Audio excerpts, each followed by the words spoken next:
ashes for your fears. I am the king of the wandering souls. The weeds and dirt, the losses and the hurts, these are the fields where your words become gold. I am the king of the wandering souls. Welcome to my vast empire, all you behold and beyond. Pull up a crate by my tin can fire, we'll tell stories from dusk until dawn. We'll tell stories from dusk until dawn. I stand guard at the gate, hold the key to the state. I am the king of the wandering souls. To enter the midway, you first must gain entree to the fields where your words become gold. I am the king of the wandering souls. Welcome to my vast empire, all you behold and beyond. Pull up a crate by my tin can fire, we'll tell stories from dusk until dawn. We'll tell stories from dusk until dawn. Come woman, come man, welcome to my clan. I'm the king of the wandering souls. Between the rails we tell our tales. These are the fields where your words become gold. I am the king of the wandering souls. Welcome to my vast empire, all you behold and beyond. Pull up a crate by my tin can fire, we'll tell stories from dusk until dawn. We'll tell stories from dusk until dawn.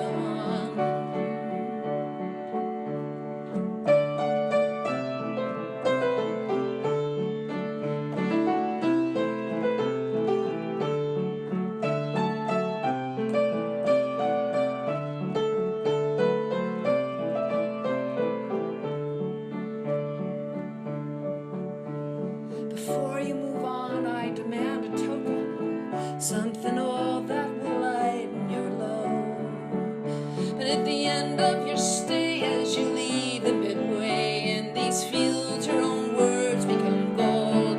I am the king of the wandering souls. Welcome to my vast empire, all you behold and beyond. Pull up a crate by my tin can fire. Hello, everyone. Welcome. We are back to Midway Tabletop. The Aternium Road Season 2 begins now with Episode 1, Hot Rods and Heart Songs. We are on our new night, 8 p.m. Well, yeah, let's go. And it's Halo Chat. Come on and hit us hard with your chat. Go ahead and subscribe. Throw us some bits. And we got all kinds of cool stuff happening for the next 13 weeks. We're going to have another bunch of fun arcs, and we're going to start out, you'll find out very, very soon. Also enjoy the amazing new art that we have for our characters and for our Dungeon Master. It's pretty cool. We're proud of it. And with no further delay, let me introduce you to our amazing crew. The incredible Marcus Flores running as Dungeon Master, and Lisa Hyde as Dame Harlow, and Mark Johnson as Durgan Lurch. I'm your executive producer, Marty Kaplan, and Marcus, take it away. Well, hello, everybody. And golly, here we go. It's season 2, Hot Shots Part 2. And I think all of our story arcs look like Bing Crosby and Bob Hope road films. And if you get that reference, you're as effing old as we are. And just imagine they're all a bunch of Bad Boys or Lethal Weapon movies. So these story arcs coming for you. And tonight we kick off Durgan Lurch's story arc. But before I hit you with some recap, I'm going to throw it around and have folks introduce themselves. So right over here, it's the beautiful Lisa. Say hello, and who Hello. will you be playing? Hello, I'm Lisa Hyde, and I am playing Dame Harlow, a were-shark paladin dominatrix, whose fight for love and honesty and relationships, and planning to back up my friend Durgan Lurch as he searches for true love. Yay! Hey, Wav. True Wav. Ooh, wow. That's The subject for this True Wav is our friend Mark Johnson. Say hello and who you play tonight. Hello. Hello, everyone. I'm playing Durgan Lurch, who's still kind of beating himself up about some things he'd done in the past. And I think he's maybe at a point where he can try to make some peace with that, but he's got a lot of questions. And that's kind of where he's at right now. She's got to find this chick with the cool hot rod. And that's kind of his line. And he's really glad to have, all the friends he met along the way. So Nice. I'm looking forward to going on a road trip with Dame Harlow. Yeah, it's we call ourselves Aternium Road, and it's high time. In season 2, we actually hit the road. Right? It's high time, for goodness sakes. All this hopping around, we might as well hit the road.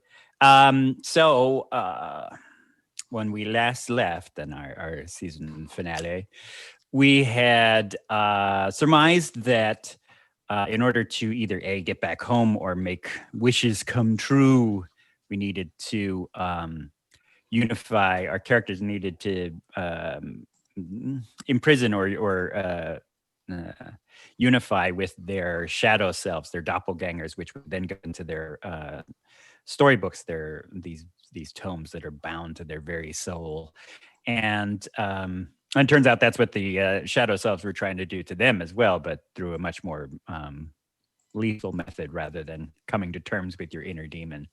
They were going to take the short route and just say, well, why don't we just kill them and put their souls in the book? Well, it'll be fine. So we had last left off with Glitterfish is within the book, and of Six Petals is guarding the book for her, trying to get her home.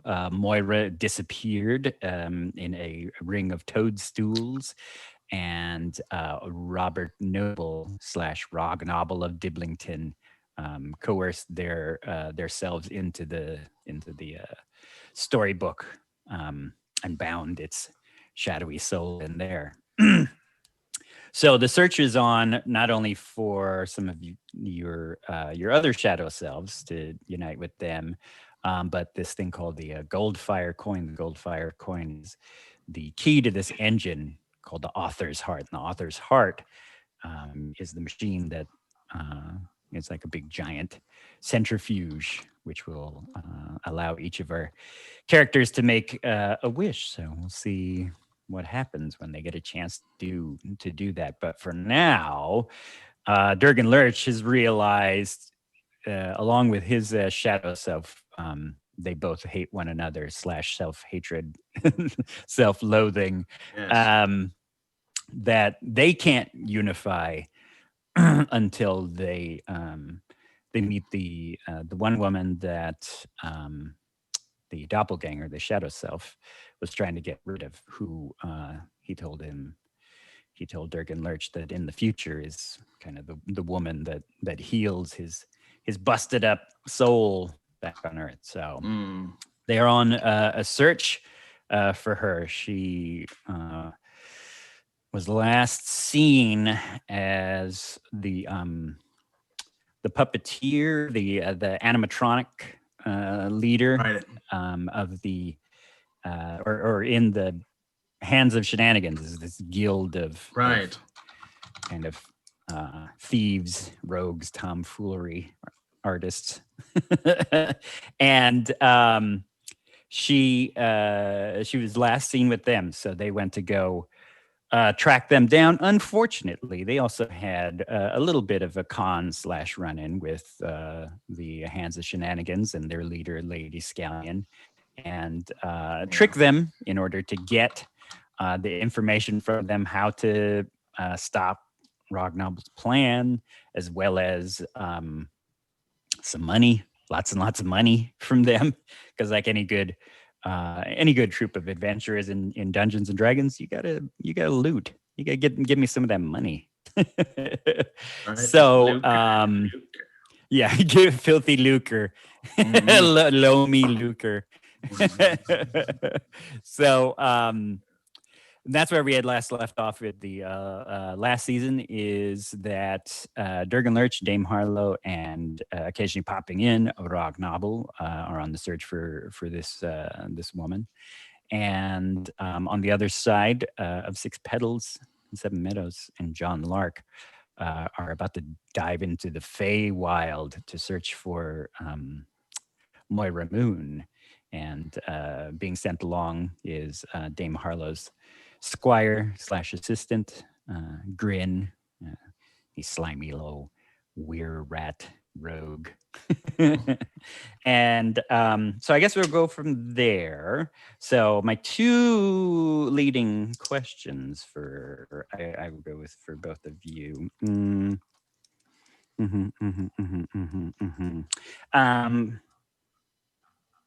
Durgan. Yeah. What is the most incriminating or infuriating thing that Lady Scallion and the Hands of Shenanigans remember you and your face from? I won't say Dame Harlow because they didn't get a chance to meet Dame Harlow, but we'll say you and Rognoble. Well, the sort of leader of the Hands of the Shenanigans, the dream girl, I remember locking eyes this first thing, he came in there, he saw her and he remembers looking at her that way. And then later he made this crazy display and she noticed. And so there was like a little bit of a peacocking going on there in some way, maybe. And then he got, right. And then he got drawn off, like he blew shit up. And Rognoble was, launching things too. It was reckless, very reckless, but it was fun. And then we all just railed into the place to try to steal her stuff. So Lady Scallion probably knows I was associated in some way with, the people that stole her stuff. But I wasn't really actively doing much except I think we had the bug. I think we had Glitterfish go in and get it, right? I think so. Was pretty sneaky. Lady Scallion would remember you from blowing up her presentation. Yes.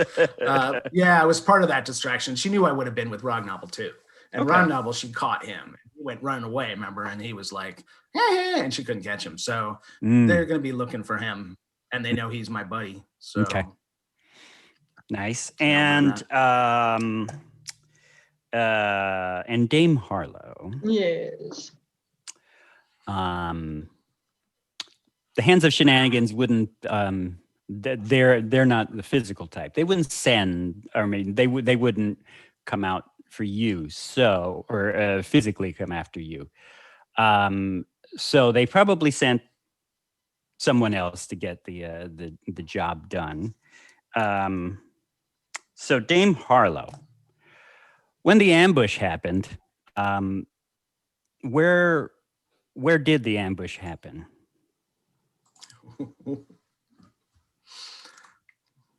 Oh no. Where did the ambush happen? Yeah. I'm lost. I'm sorry. No. Where are we? That's what I'm wondering. It's Where were you when the ambush happened? Because Where the was ambush is happening right now. Well, we had gone out Mm-hmm. to have a cocktail Uh-huh. and bring me up to speed because we've just met up again after our travels.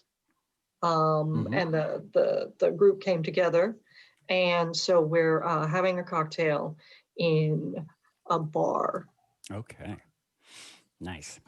So, when we last left you off, you were in the Fool's Maze. Folks kind of were going on their separate ways. John and Six Petals were doing their thing. And so, all of a sudden, in this bar / maze, the Fool's Maze is a artist bohemian bar that you have to get to by going through a hedge maze and drinking various cocktails. And you, I remember we last left off, you were asking around a few questions about where this woman could be found, who she was last with, and that was the Hands of Shenanigans. And so when the ambush happens, you were in the middle of this bar, and these looks like these four individuals, not dressed as not bohemians, they're dressed in these kind of black and white Harlequin-like outfits. They silently start dashing towards you. And there is one female with them, also black and white. Her hair is split down the middle, white and black and braided. And she stands there, arms folded, leaning against the bar, playing with these daggers in her hand, but not moving. And so they dash towards you. So give me initiative, please. That's the D20, right? Yes, please. And you'll be adding your dex modifier. And I'll note that I now have a battle axe of warning, which allows him to have advantage. Nice. And I think she may get it too. You have advantage. In addition, you and all your companions can't be surprised. Right. So it suddenly gets the roll, but had blazed to life, letting you know in the middle of this bar as everybody kind of said their goodbyes and you're about to pay off the tab. These individuals come wordlessly, not silently, wordlessly dashing at you. Creepily. I got a 16 in it. Sorry. Okie dokie. I got a 1. Don't. I got a 1. You must be very interested in something. Something's just completely transfixed you at this point. But alcohol, I got maybe. A 1 plus 2 Weird people charging us? Yeah. I got I had been smoking on the hookah. Oh, so right. I figured that perhaps because I'm a little bit. We're pretty drunk, actually. We're pretty drunk Marine. Now. I don't, as a rule, imbibe. I'm more, I've got to meditate in the morning. I've got to practice the whip. You got some discipline. To moisturize my hair tentacles. That's right. So I was a little sideways. Sideways, yes. Do you use a cream for that? Do you use tentacle cream or do you put it in a bath? No, it's more of an oil. It's oil. It's like yeah, because it helps makes them glossy as well as moisturizes. And, I imagine you with it all like up in a hair dryer above you, and the tentacles are all kind of wrapped around the dryer. Only in the winter reading a little magazine. Little sharpening embroidered my teeth. I've got the shark teeth. Yes, embroidered bathrobe, DH on it.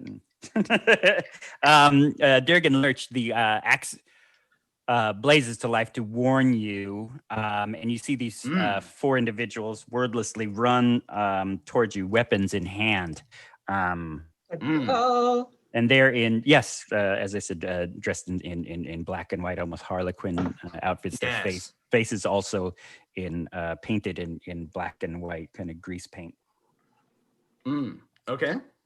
I'm trying to save my my alcohol for when we hear the cat, so I'm gonna be good. All right, but Durgan Lurch, it is you. What do you do? I will launch a grease bomb So I do a grease spell. It's 60-foot range. So I assume they're how far away? Just, just a few. By now they've covered ground, so maybe they're like, 10, 15 feet away at the most. All right, 15 feet away. Then I'll make sure I kind of pull back a bit, and then drop it so they're in it, and they've got another 15 feet to go. So Nice. and Okay. Now So they probably got good sliding decks. a bit. Yeah, it's a 14 deck save. And Okay. they're probably dexterous. So a lot of them might make the save, but it's a 14 Oh, see. for all. I assume I can get all 4 of them. I don't know if they're all together. Oh, or- yeah. Yeah. All right. Ooh, I did. yeah. Next thing, sausages are going to start falling. That's what last time.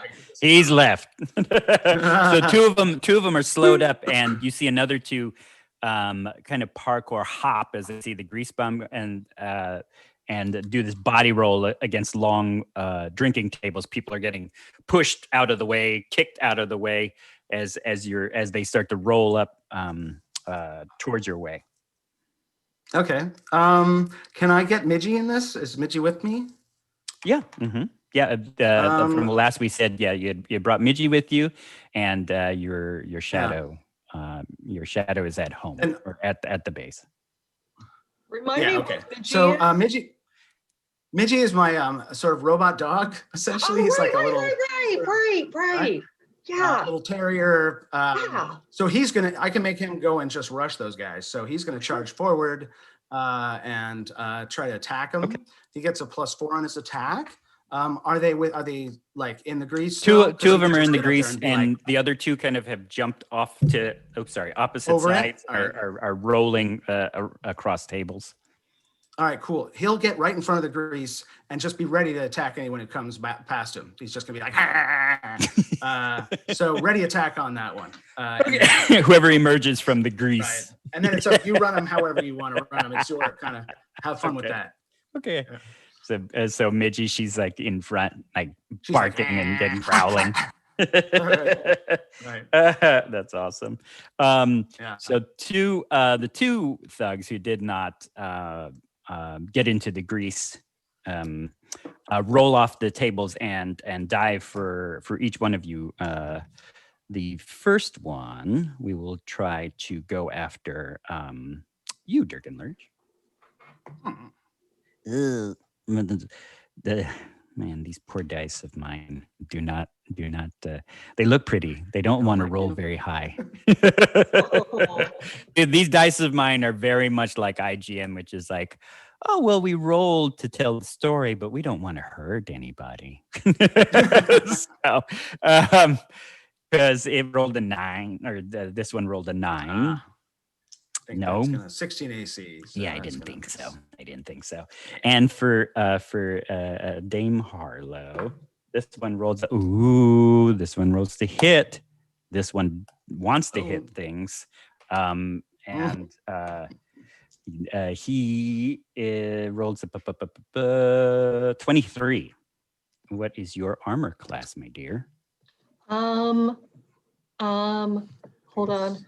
18, I think. Okay. Armor class. Where do I find that? On the your yeah. Oh, armor class 18. Yeah. boom. That's gonna They hit. They do hit, Yeah. or he does They hit. hit, right, because 18 is smaller than 23. Yes. They're wily. They're fast and wily. They're wily. Hits you for 5. He's got this kind of big, heavy-headed cudgel that slams against your shoulder and knocks you back just a little bit. All right. So that's 5 hit points off of you there, young lady. Do I have to do something? If you keep track of your hit points, you can just even do it on paper, but you can on your character sheet, you should have To the right of the armor class Little- on the top right, there's a little heal and there's like a damage. HP. So just put the 5 and then hit damage and then it'll. Yeah, but you got Yeah. you're at 28. So looking good. All right. You're tough. You can heal yourself and stuff. Heal. You're a knight. Yes, you are a knight. Now Dame Harlow, it is your go. This one just slammed you into the shoulder and is kind of squaring off with you a bit. So I've got a question about spell casting. Mhm. Sure. Could I cast a spell that that heats up their skin so that the makeup, the grease paint, melts into their eyes and they lose sight? Well, So kind of like command a little bit.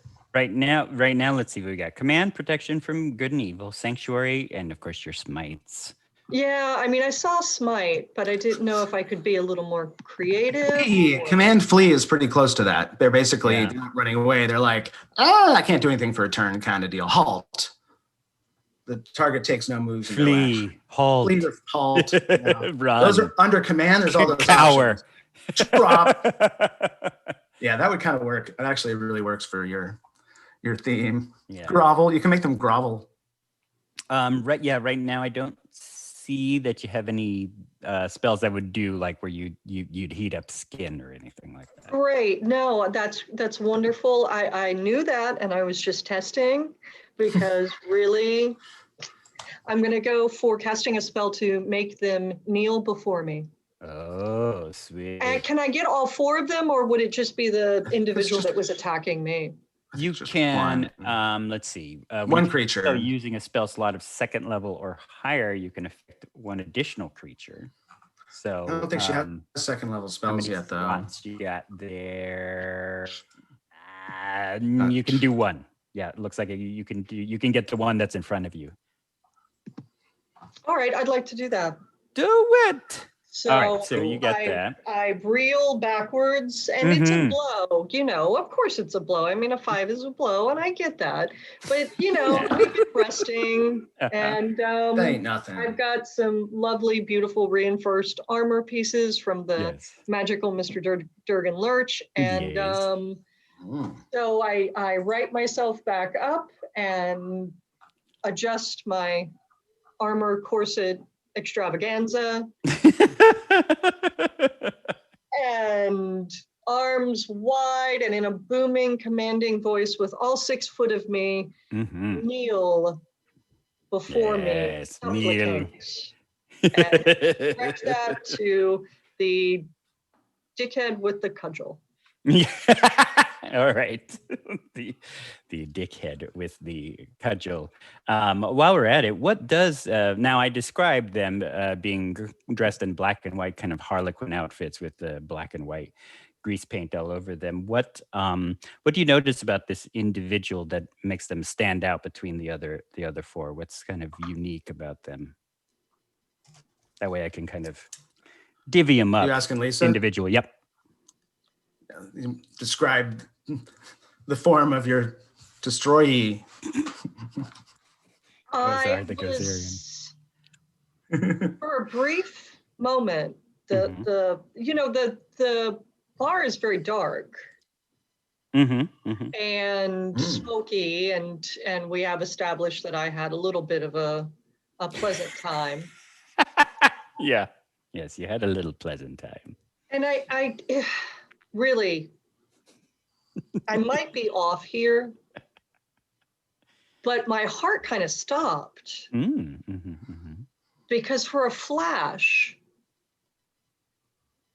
the figure appeared male, and I could have sworn it was my old lover, John Lark, that I had gone to the carnival or the circus that night when we were all taken on the Aternium Road.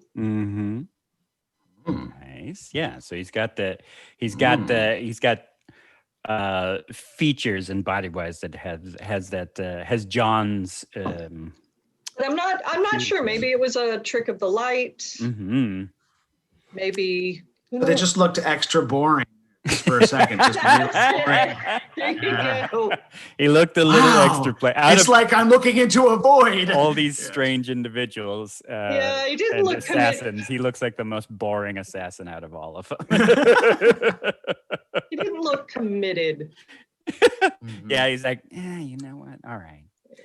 So he will have to make a save. He's going to need to make a save of, looks like Wisdom 11 for him. And let me take a peek at his. He's got 0+0. Oh, he does not. You see his drop down, and his eyes become very passive, and his whole demeanor, like his shoulders slump and everything, and he drops down to his knees to supplicate in front of you. Right. Man. Dice. One reminder of Midgie. Did anyone run past Midgie at any point? You had said that the grease bomb adds a difficult terrain. Is that how it works? Grease is difficult. I'll read it. It's pretty simple, but it is. It's a 10-foot square centered on a point, so it's like 10 both ways. Each creature standing must make a David and enters the area. They must also succeed or they fall prone. So they're prone now. So they just have to get up, and then I think it's half speed as they move through it. So they can get up and get to me, but they probably couldn't whack me. Right. Yeah. So I will say that Midgie's going to, let's see. So they would use their action to stand up, and they can still move. Or they can shoot things. They could, fire from the grease pit, I guess. Right. I'm going to make their action that they did. They both stand up. Their next action will try to move forward, which then Midgie will whack them. One of All them. Right. All right. She gets a +4. So I got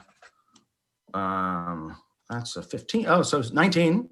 Okay. So I assume that hits. What does this strange one look like? Is it male, female? What's interesting about them? This one's a woman who's sort of, I'd say she's sort of weaselly, like a little bit of a long neck, kind of a pointy sort of nose, just a little bit of a hunch, like maybe using claws, like metal kind of, Yeah, she's just this nasty little, strange clown-like thing.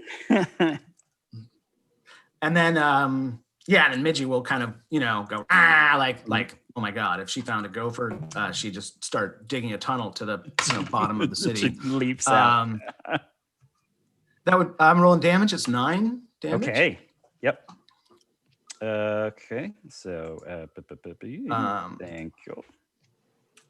Okay. And that she just she him on the way out as they try to come by, and that's all. As she tries to leap past Midgie springs up, the steam kind of out of her body, and as she's trained, grabs onto not only her arm but the claw that she has, which of course digs into Midgie, but Midgie is metallic, so it does nothing as she's being wrenched around by her arm by little Midgie, the steampunk doggy. All right.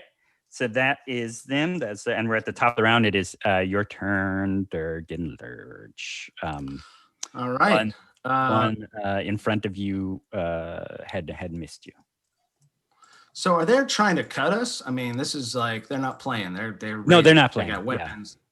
Yeah. All right. So I'll whip out my frickin' axe. I'm gonna drop the shield. Oh no, it's a battle axe. So I'm gonna whack him with my battle axe. Okay. All right. I rolled a 1. So I'm not gonna whack him with the battle axe. No. That is it's comically huge. It's way too big. I went over the top. It is the first time you're going to use this thing.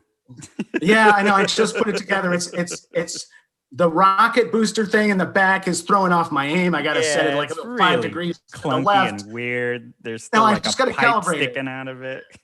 Yeah, it's not happening. So I would say it fires off. The back of the axe fires off, and there's this rocket boost, and it takes the axe, and it just goes, and it kind of launches into the air, and the axe goes into a wall, and it's like, I'm going to say 15 feet away, just Okay. jammed Yeah. into some whatever. Flies out of your bodega hand. or Goes, whatever's gung, gung, gung, gung, gung, gung, gung, gung, gung, gung. Stops on there. But the All rocket's right. still going. It's against the wall, just going. It's digging into the And he wall, just sort of- burning a little bit. Yeah. All right. Yeah. And he just sort of stands there looking. I like that. Yeah. Take an inspiration for that because you're putting yourself Oh, into thanks. danger. I try. Yeah, try to put I want myself you at to be risk in as much danger. as possible. Okay, so it just zings past. What's the not only look but uniqueness of this individual in front of you as they look at you? Are they with a bit of a smile, like? Actually, he doesn't even laugh. Yeah, They just kind of are like. Yeah, I'd say this person's, kind of frog-like, just a big, wide grin. Like, there's a part of him that's like just ready to destroy me, but also I kind of made his day because he's so amused. Like maybe a combination of that. I'm trying to think of like, a Peter Lorre type, maybe. Oh yeah. You see it's conical. His conical hat with black and white puff balls up is pitifully small against this kind of greasy comb over round egghead shape of him, and he's like, Nice. right. It is their go. Awesome. Then. So the one that is near you, actually, one gets because there was two, so one is up and past Midgie. Another one is kind of engaged with Midgie, so we'll say there's two on you. And because of their tactics, they are rolling with a little bit of advantage. So now, point of order, Midgie can give disadvantage as well. So for one of those attack, nice. I can make it. Are you going to attack with advantage? So one of them doesn't have advantage. Okay. One does not have advantage. Like, the one that's by Midgie does not. Okay. One's right. So, yeah, that makes sense. The one that does not will not hit you, and the other one still does not hit you. So they are. The Peter Lorre one is swinging wide. The new one is trying to deal with not only having their friend the Weasley, a Harlequin woman, is kind of trapped with midges. She's biting and snapping near and by both of them, and the one that is on Lisa is still down. I believe they get to make a save again. If I'm correct, let me take a look. On the grease? On the command. I think it's just lasts a turn. A round. It's just one round. One round duration. Okay, so I have to wait till Lisa thinks so. It's down. Still kneeling. Right. And that is and the one that's trying to hit Midgie is not going to hit Midgie. God, my dice. Banging away. Midgie's just a little too spry and wiry, tearing her size, and she's just kind of bopping back and forth. People are running left and right, those who are sober enough. Some are in a bit of a haze, kind of just lollygagging back. And now it is Dame Harlow's go. What are you going to do, Dame Harlow? So at this point, we have the kneeling person. How many midgies up against one? Is Durgan up against one as well? Durgan's technically up against. I got two on me. Two. Okay, so that's everybody accounted for. Durgan's got two. And then Midgie's there is a female in much more of an it's still black and white, but a much more extravagant outfit. Her head is parted perfectly, where there's one side is a jet black bob cut, and the other side is a stark white little, A-frame bob. And she's just there watching things going on, smiling. She's playing with these daggers in her hands, and she's kind of has her back leaned up against the bar. Is not really doing anything just yet. But she's wearing the same clothes, it's a certainty that she's with them. Has she seen Dame Harlow? Has she seen me? Yeah, she's watching this whole thing going along with a bit of delight in her eyes. How close to Dame Harlow is she? Proximity-wise. Yeah, I will say she's probably like about, she's near the bars, so say 30 feet away. Because you guys were kind of You can get to her. inside, or not inside, amongst tables and whatnot, hanging out by the stage. And of course, she has weapons on her as well. Yeah, she's kind of flicking these daggers around. Right, the daggers. And playing with them. The daggers, I see. So I lock eyes with her. I know, of course, with that, I like sees like. I see the command, I see the poise, and grace. And I'm just like, why mess around with the minions? We're gonna go up and have a little conversation or something. So I lied, as I am wont to do. All right, so you move past the fight. Yes. And all right. She just has to get away from one guy, right? Because she's kind of more in the just. She doesn't. She's not even disengaging from. Yeah, the guy's just. Oh, cool. There. She's out of it. Yeah. Yeah. She moves right on up to this being. And will the being speak with me? She hasn't said anything yet. Because you're gliding taller? up to her. Oh, Dame Harlow's much taller than she is. Nice. But she has eyes on you, and she notices you moving away from the fight and is walking up towards her. Well, I glide forward and Yeah, don't worry about me. I'll circle back. I've had you got Midgie. witty repartee I'm to kidding. partake in first. Uh-huh. I glide up to her and I say, That's priorities. well, Important. hello, gorgeous. Testing to see if she's a Streisand fan. She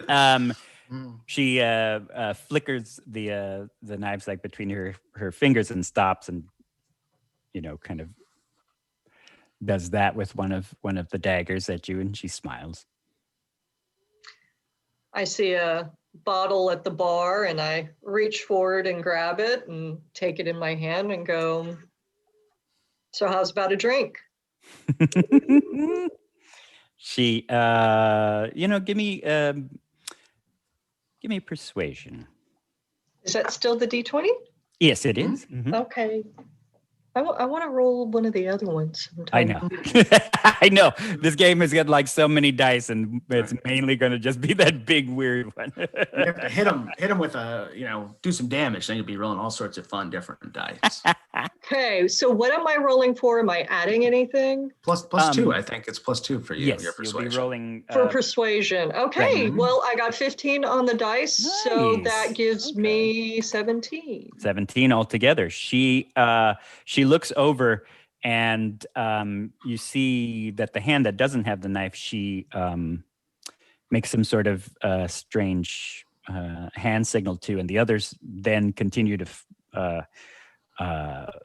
try to get a hold of Durgan, and she scooches up to a chair and pushes some glasses towards you, and then we get back to the fight. So, Durgan Lurch, it is your go. Oh, geez. All right. You see them stop for a second, look. She kind of does this. They like, and then keep going at you. All right. I think I'm gonna try a catapult. So catapult is like just find some random piece of trash on the ground and launch it at him. Oh, nice.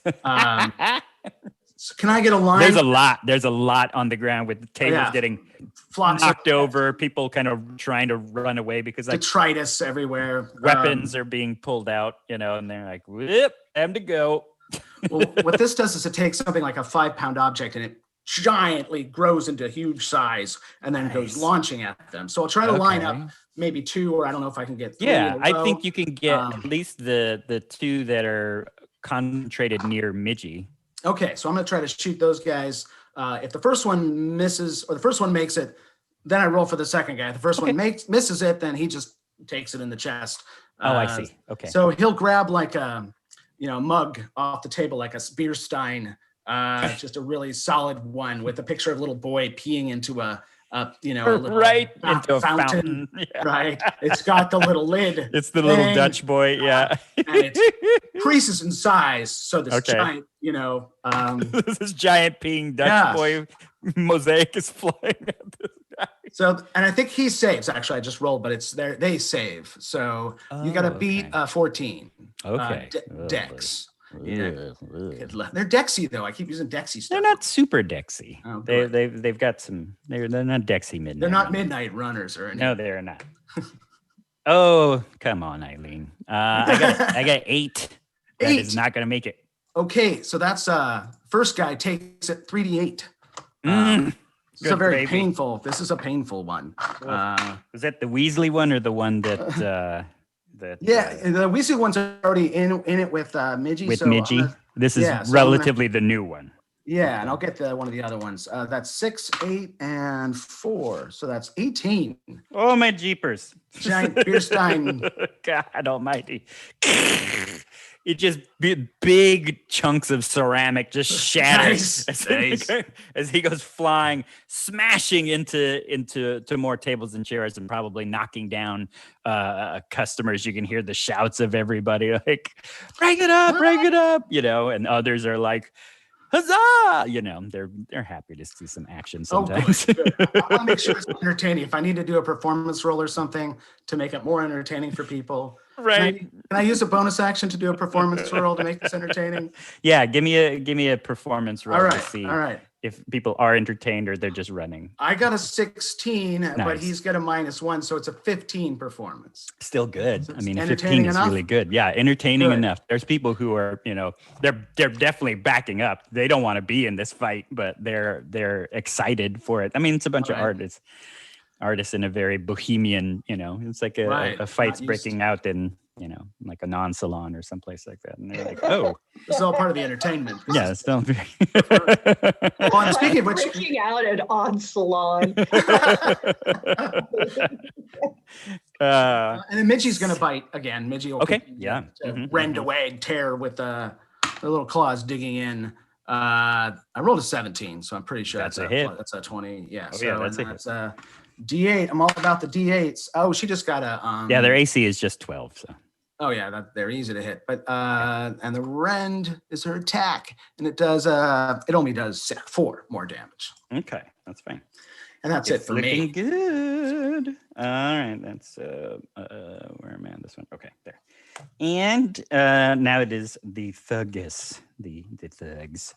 One got knocked back. The other one is snapping out of the command. And is lunging forward. So now I will still keep it at 2 on you, 1 on Midgie. The other one is going to have to deal with pulling off giant pieces of ceramic off their face. All right. Nice. and getting up. Nice. So with the 2 on you, 1 does have advantage. The other one does not. All right. And but the one without disadvantage rolls a 20, or with a advantage rolls a 20. Anyways, not a natural, but it does roll a 20. A 20 is enough to hit, so I have to take that abuse. Yeah. So the one that was slightly plain John Lark looking. I don't even remember being hit. It's just tags you with an 8. It slams down into your ribs. He hits you with that odd cudgel. And the other one completely misses because he rolled a 2. Nice. Now, the one on Midgie is going to try to get away from Midgie or try to hit Midgie. All right. And will not. Yes. She will not. 15 is her AC. Yeah. Yeah, she's getting nothing. She's kind of this poor Weasley Harlequin like assassin is just like and Midgie's just bounding back and forth between the grease, not grease, under a table, under a chair. She's like, Seth, come here. Actually, there's not even sounds of frustration that leaves their mouths when it's just, it's almost like watching a pantomime of like Charlie Chaplin being frustrated, And so that's them, Dame Harlow. We cut to you and this mystery woman. I take the glasses that she's offered, and I pour from the bottle and hand her the glass and say, so, Sister Lexi Indelible Mark, of all the gin joints in all the world, I see you here. I recognize her as a fallen sister, someone who left the Priory, a former keeper of the unexpected approach. And I'm all like, all right, sister, I know you don't go anywhere that there's not an angle, a money angle. You're not just a soldier. Nice get up here and everything, but I can either release my warhammer and lay waste to the shenanigans that is going on here. Yeah. Or we can be civilized ladies, share a drink, and you can tell me what the hell is on. Nice. Oh, well, she would. She doesn't tell you because she is not going to speak, but she reaches into her her black and white bodice and pulls forth a scroll of paper, just a small scroll of paper in it, and she kind of whips it out and flats it in front of you, and it's a contract, either dead or alive for, and you can see the drawings of Durgan Lurch's face and Rognall and a few other people on there. You could see of Six Petals and and then she kind of pats down and you see the signed and a wax seal, and it in beautiful writing it says Lady Scallion, guild leader, hand of shenanigans. And she still smiles and she can tap tap tap.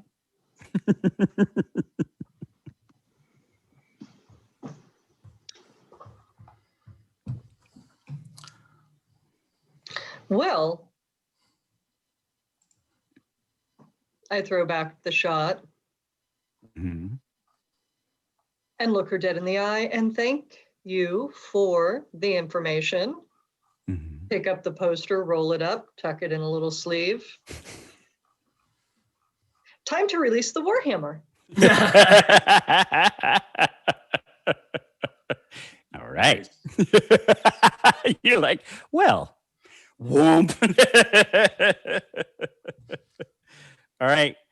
Go ahead and try to hit this lady, this former sister of yours, this fallen this oath breaker. I would add what to my roll? Would it be strength? So like 3.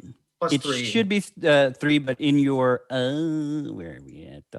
In your actions, yeah, there you should have your warhammer. All you need to do is click on that, and that should give you the result. You're looking for a 17. I've got a 10 on the dice.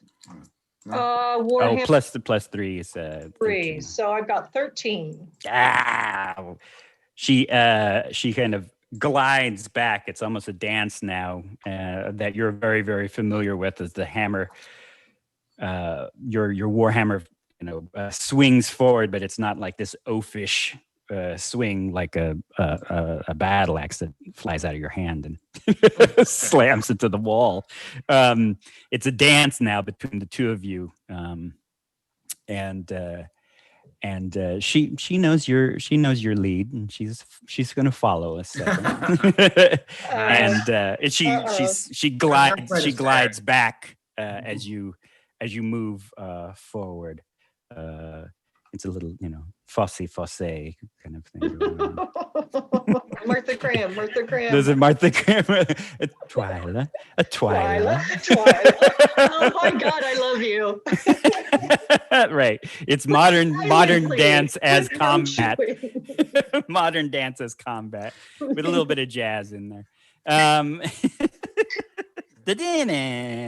right, that's wonderful. Now I put now I'll make a roll for her initiative.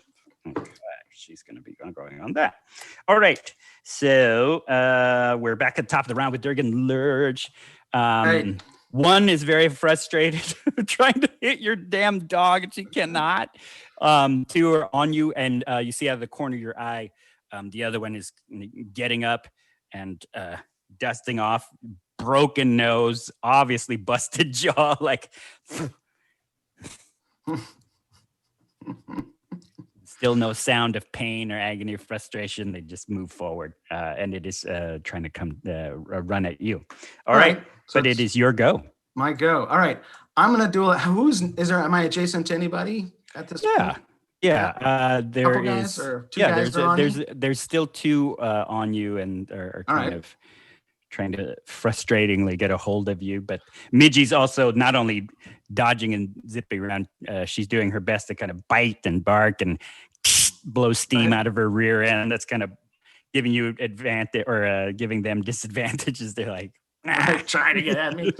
Well, I'm going to use that as cover to withdraw. Okay. I'm going to draw back to my axe, grab it from the wall, and then I'm going to go on the other side of the grease. So now they got to, I just do a little Move circle around the past grease pool. So it's 15 feet over, another 15 to get around, and leave them there with Midgie, and they can play with Midgie all day if they want. And she's just in there, with all of them kind of on her probably, but she can take it. Yeah. She's a rock. And that's it. That's all he does. He just kind of pulls back, gets his axe in hand, and smiles and goes, "Hey, I'm over here." Right. So they need to clear the area in order, meaning they need saving throws. Or they could also go around the grease. I don't know what the space is like. That's kind of up to you. They could conceivably just go around it. I'm more making it harder for them to kind of circle me. Yeah, circle around you because they do get they get advantage. They've got thug tactics, so they can get advantage on you. Exactly. But I'm trying to prevent that. Yes. Okay. Midgie will do one quick bite. Go for a quick bite with the weasel, the weasel harlequin lady. One more on the weasel. I got a 16 plus, so 19. That's gonna hit. Oh God Almighty. 9. Is it a biting blow that will discourage her and chase her away, or is Midgie going to try to kill this person? Midgie would most likely want to play with her later, so she shakes him by the neck. And then just launches them into the air, just like rah, over the bar and into a garbage can somewhere. Right, her body like flips fast, and in fact, you see it like you see them go past the dancing movements of Dame Harlow and this mysterious Oathbreaker leader. Like, whoop! This body goes past and over them. Slams into the bar. You hear this shattering of more glassware and plunk, plunk. So she's out. There are only three left. I'm gonna do one will move around the other two, because they were a bit more in the way, will have to try to do a deck save in order to get past it. So Okay. the one moves to get towards you, but the other two will have to do a deck save, and I believe you said it's 12. Yeah. Let's see. No, it might be Or 14. 14. And then Midge can take a bite on anyone if she's like, if they're trying to run away from her. If I don't know if she's next to anybody, but she'd take a nip at one of them if they're trying to run away. Yeah, she could take a bite at one. The other one that was Farther away, kind of getting out of the broken mug. Oh yeah. Okay. So Midgie's got a she's got a plus 4, yeah. So 13, which I think hits, right? Yes. All right. For 9. Froggy got bit for 9. Ah! Now you can run after me. So one tries to make that Over the grease. deck save over the grease, does make it. So he Nice. does the Slides somersault along, over, like- yeah. And the other one runs towards you. I don't think it's very far, so he'll get an attack. It's only 10 feet. Yeah. Yeah, but he has no advantage because they aren't teamed up yet. That's it's good. a 14. Meow. Oh, it's not going to dead. Ink. It just swings a short sword past you, whiffing past you. The other one is in movement, and now we're now it is her turn. Oh boy. So she will try to give a quick little cut to her former sister. With this dagger she has in hand. But I don't think she's gonna do it. She gets a 16. The dagger scrapes against your armor, and it's almost this playful little like test. She scrapes against just under your bustier, but it does not cut you. And but she does get a second attack. Well, but why? It's a nut. I mean, she Wait. gets 2 attacks. Why? She's really good, but not that good because she kind of stabs one and spins, pirouettes a little, and tries to cut again. But you, of course, dance past all of that, and it just misses you. And now it is your go, Dame Harlow. It is my go. And nobody has noticed me. I'm just engaged with her, and the other Harlequins I'm not having to grapple with at all. Correct. They are. There was some sort of hand signal that she gave him, and Right, I remember. just you and her. Right. So we're dancing back and Yes, we- forth. Dance and with I'm me. having this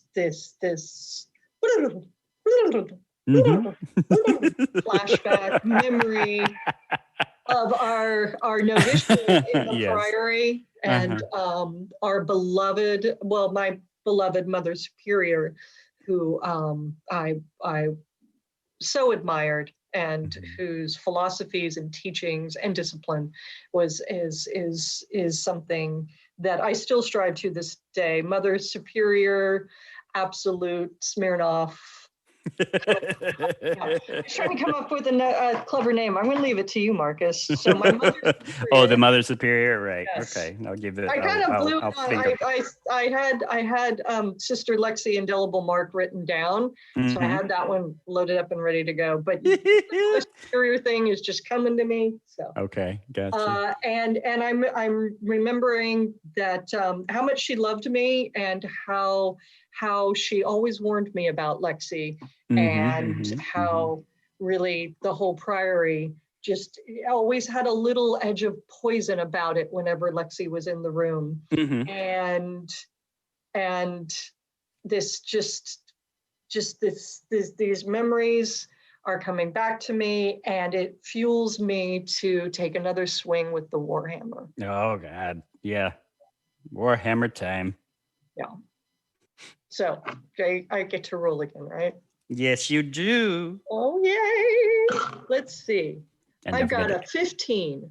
plus 3 is 18. You hit her. Doing so well tonight. Wee. Yeah, you hit her. Give me some damage. Now you get to roll a different die. You get to roll the D8, so the diamond-shaped one with a +1. And if you want, you can also use your smite, remember. That's your bonus action. Okay, so I'm rolling for what now? Damage. Damage. Since you- I'm rolling since for you hit her. damage and smiting. Ooh, let's smite. That would be Okay. smite. Okay. Well, these memories are just, they're coming back to me, and there's so much more to the story, but I know that if I ever saw Lexi again, that I would have to do everything I can to smite her Okay. and take her out. And so here we go. So you roll a D8 +2, and then which smite did you want to use? You have your divine smite, but you also have a wrathful smite. The wrathful one, what is the, The wrathful one makes her afraid. Yeah, it She'll go fills like, her with and she'll run away. it fills her with fright. do I have something that is sort of humbling and truth telling, or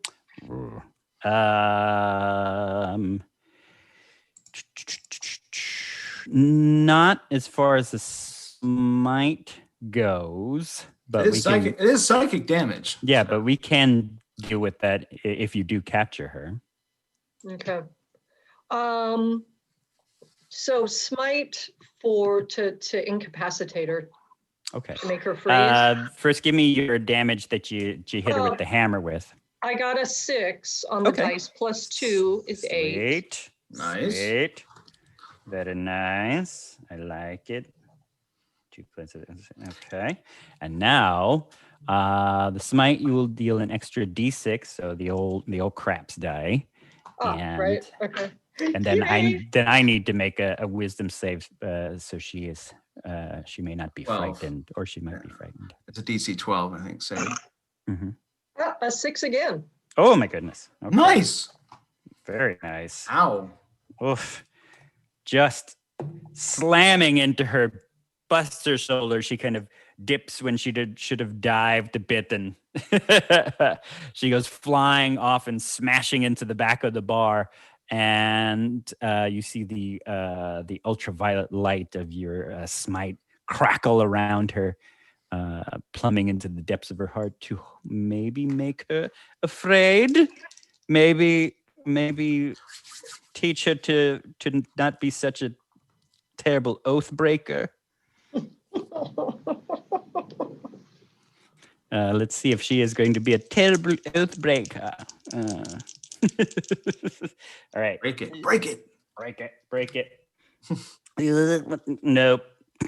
That time she rolled a 19. So she did get hurt very, very badly on her right shoulder, but it crackles at her, and then the amusement in her eyes leaves, and it's a bit, you can see the venom that used to be there long ago.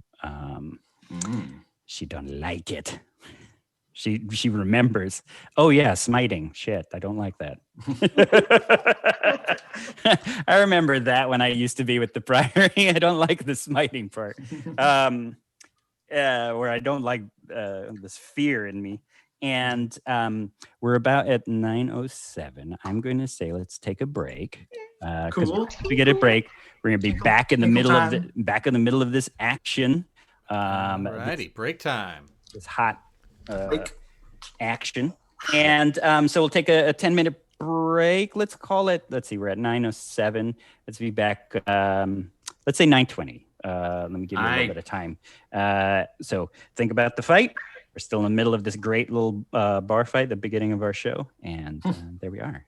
Okay, we'll see you in a little bit. Thank you, folks. And yeah, Cool. Well, it started off with a bang. Cheers.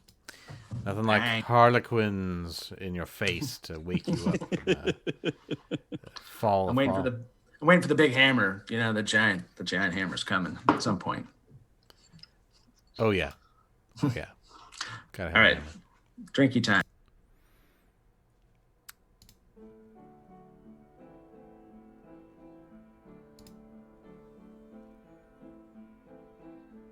Come close, my dears, ashes for your fears.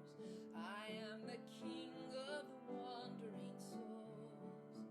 The weeds and dirt, the losses and the hurts. These are the fields where your words become gold. I am the king of the wandering souls. Welcome to my vast empire, all you behold and beyond. Pull up a crate by my tin can fire, we'll tell stories from dusk until dawn. We'll tell stories from dusk until dawn. I stand guard at the gate, hold the key to the state. I am the king of the wandering souls. To enter the midway, you first must gain entree to the fields where your words become gold. I am the king of the wandering souls. Welcome to my vast empire, all you behold and beyond. Pull up a crate by my tin can fire, we'll tell stories from dusk until dawn. We'll tell stories from dusk until dawn. Come woman, come man, welcome to my clan. I'm the king of the wandering souls. Between the rails we tell our tales. These are the fields where your words become gold. I am the king of the wandering souls. Welcome to my vast empire, all you behold and beyond. Pull up a crate by my tin can fire, we'll tell stories from dusk until dawn. We'll tell stories from dusk until dawn.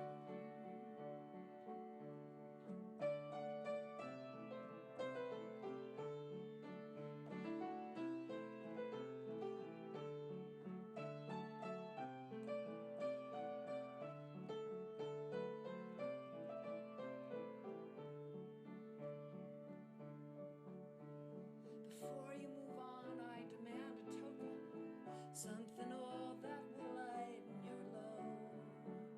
But at the end of your stay, as you leave the midway, in these fields your own words become gold. I am the king of the wandering souls. Welcome to my vast empire, all you behold and beyond.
All right, we are back.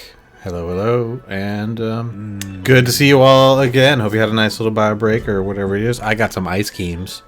Yeah. Hey. Now I'm very happy, and even happier than I was witnessing this battle between our heroes and a collection of thuggish dark harlequins. Dark Harlequins? Pray continue. We do continue. We're at the top of the round. Yes, our two heroes have started their evenings off with a bit of an ambush by these dark harlequins, and they have been informed via a little scroll that they are wanted, dead or alive, although preferably alive, brought to Lady Scallion. But if they give you enough trouble, get rid of them. So these dark harlequins are after you in this bohemian bar. Durgan Lurch, make me a performance roll. All right. I got a 4. Oh, Yeah, not like last round. the crowd's okay. Yeah. They were into you, like diving for the axe and everything. I did but run away. I did. now they want to see some. They need some Right. some juice there, Right. and It's like when the wrestler runs away and like goes to the back, and everyone's like, "Boo!" yeah, fight. they want to see him come on out. Yeah. So that's what I'm playing. They don't want me to keep playing like that. Right. So, one is still engaged with Midgie, or Midgie's keeping one busy. The other two jump past your grease bomb, your grease slick. Maybe there's some drunk people who are slipping and sliding in it right now. Maybe that's the 4. They're all like, "Oh yeah, whoa!" this is the most amazing. Slip and slide. You can have a lot of fun with it. Slip and slide. All right. But it is the top of the round. It is your go. All right. You're getting lurched. 2 All right. are upon you. All right, I'm gonna whack them. I'll do Midgie just to kind of get Midgie out of the way because it's easier. I rolled a 20 for Midgie. Oh, was that a natural 20? Nat 20, so 24. So that's gonna be 2d8 plus 2. Right. So that's gonna be 13. Mm-hmm. She'll rip in him for 13. And keep going at it. And then Durgan will Froggy. Froggy Winnicorn. The Lori one. All right. And then He is very hurt. I'll swing with the battle axe now that I got it back in my hands at the nearest guy who's coming at me. Okay. So Durgan swings his huge. He decides to, he quickly kind of tunes it, lightens the speed on the thing, and before he swings, I rolled a 19. So There's that's the hit. 25. Yeah. All right. D8 plus 4 on that, which is 5 damage. Not that much. Okay. And that was. And I think I got it. That's all I got. Yes. Okay. All right. Oh, itchy. All right. So the one that Midgie has pinned down and is kind of tearing at his shoulder, and you could see, or the camera can see that its face, his Peter Lorre like face is screaming and howling in agony, but no word is coming from him. He's, like I said, it's a silent picture. He's Right. doing a lot of that. But he's gonna try to knock Midgie off of him.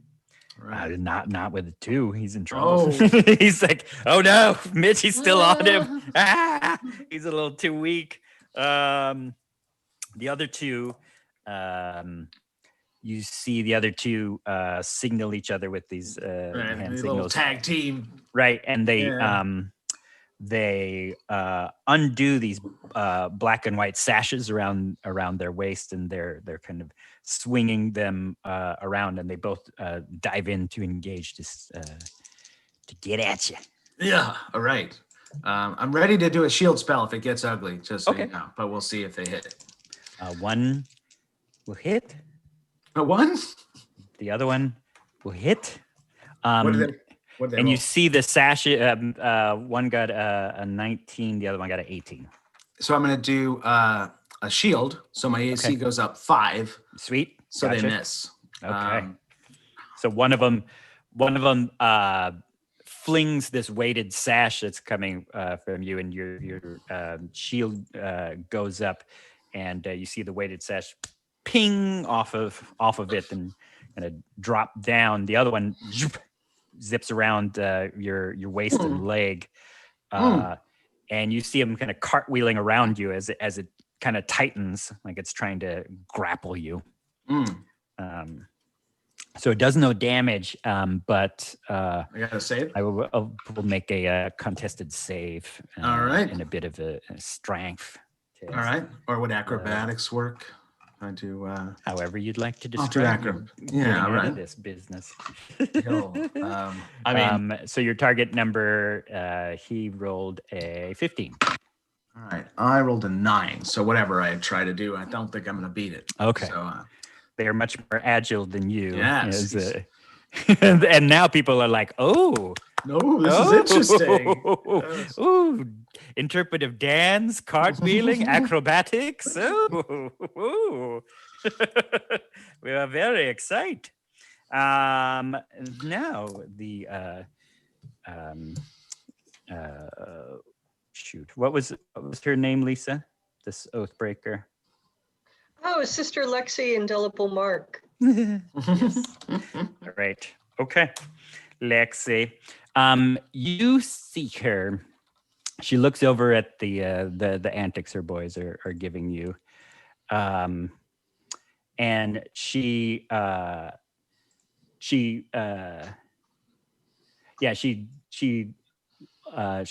looks to her shoulder, which has one of another dagger kind of coming out of a scabbard here, and she kind of nods her head, and the dagger goes flies out and goes and starts flying across and starts floating around Midgie.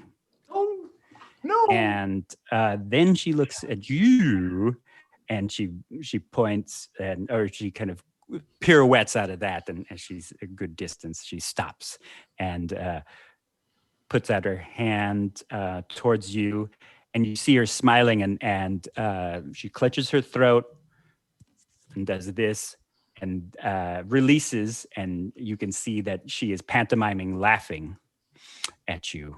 And now I need you to make me a save, Dame Harlow, as you feel this tickling force coming across you, this need to laugh. Oh, she's compelling me to need to laugh? I love to laugh. I love to laugh. And the save on that will be a 12. It will be your wisdom. So roll with your D20, and you'll be adding. You'll be adding your wisdom modifier, which is Plus 5. Or she's got plus 5 because it's a save, right? Correct. Yeah. So her save is plus 5 because she's a paladin. They're cool at wisdom. Yeah. Okay, my wisdom is a +3. Plus It's 2 more because for your saves. It says 4. I didn't see that. So I rolled a 12.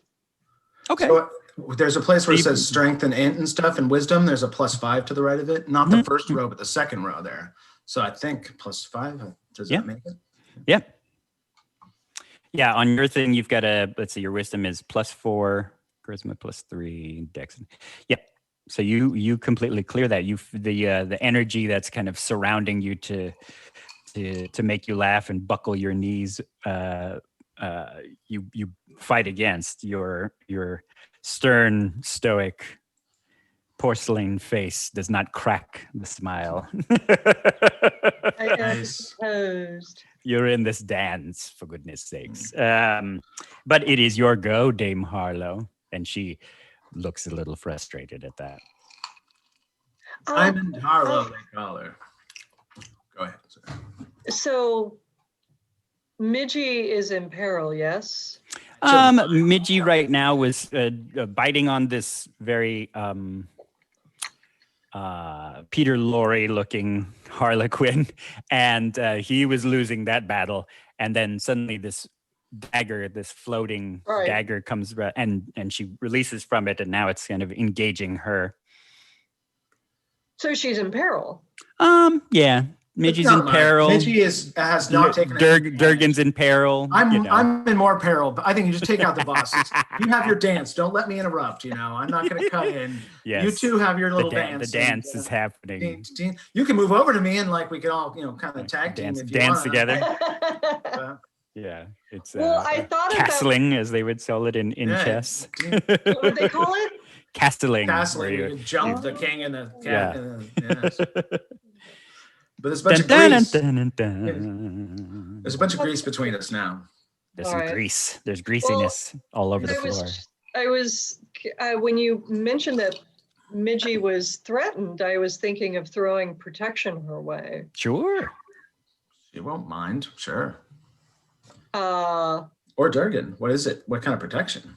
She has protection from good and evil, I believe, Dame Harlow. While wielding a shield.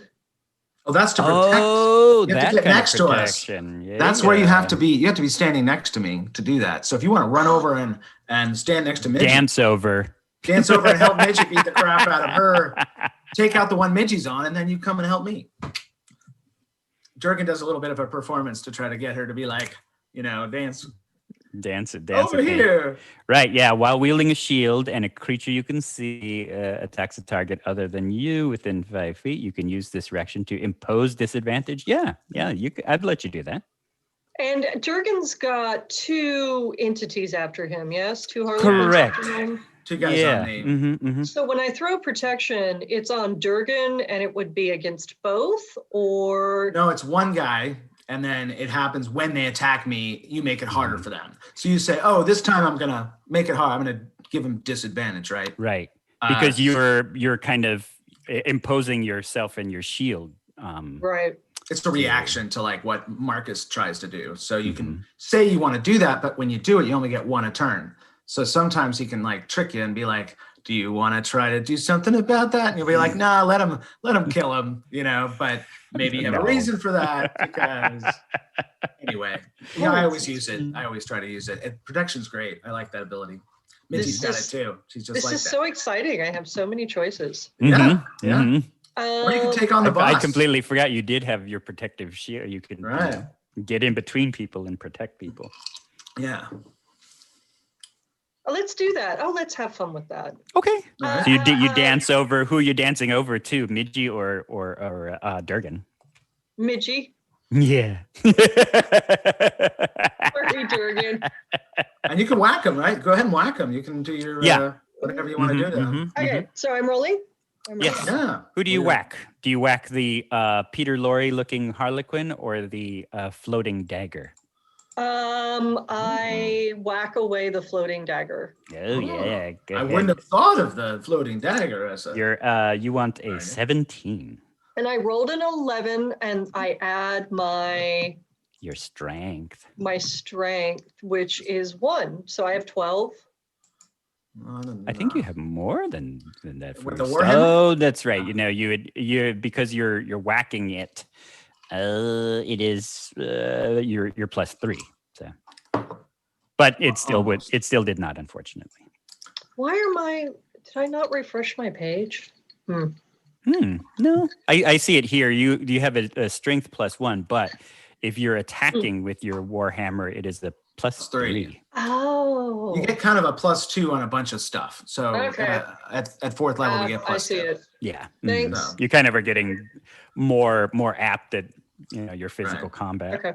We get even 5th level, it even gets better. It's sleep. But it whizzes by because yes, you do have a big old warhammer, and that's a floating dagger. It's a wily little dagger. It's a wily little thing, but it is giving the little beat up Harlequin a little chance to get up and then try not to bleed all over the place. Top of the round, it is Durgan Lurch. All right. I just got the big axe. A whack with the big axe. Oh God, that's right. You got the big axe. Whoever's the most beat up guy. I got a 14. Oh yeah. Yeah. That hits the John Lark looking. All right. That's a D8 plus 4, so that's 8 damage. Ooh. And are you slaying this John Lark looking Harlequin or just putting him down? I'll put him knocking down. I'll take the side of the axe and Pong! just whack him so he goes Oh. 10 feet into the wall. Like, Oh, just, God. just drive him into right where the axe was before. Where Right, yeah, right. Like, I meant to do that. I needed to mark where I'm going to slam your and head he lands up against. right there. Like, you're an architect and you knew exactly where to install the villain. Right. And then, I'll Yeah, stand tall, He smacks, and then you see the white grease paint of his head, like, where's slide down the wall. Nice. Plunk. And then Midgie will bite the guy who Midgie's on. She rolled a 1. So- No, Midge. I think she Roll me a lose hold of him d20, then. please. All right. 3. All right, I'm looking at my fumble chart. Double fumble. I love fumble charts. Uh, Lisa, have you ever had fun with the fumble and the critical charts? No. They make these charts and you just roll like 1 to 100 and all sorts of random crazy random stuff happens. It's fun. So Midgie tries to bite, but the grease flops her belly. She kind of slides away, and so she can attack. Oh. I mean, sorry, the next round she's going to attack, but with the disadvantage. Excuse me. She's upside down in the grease going.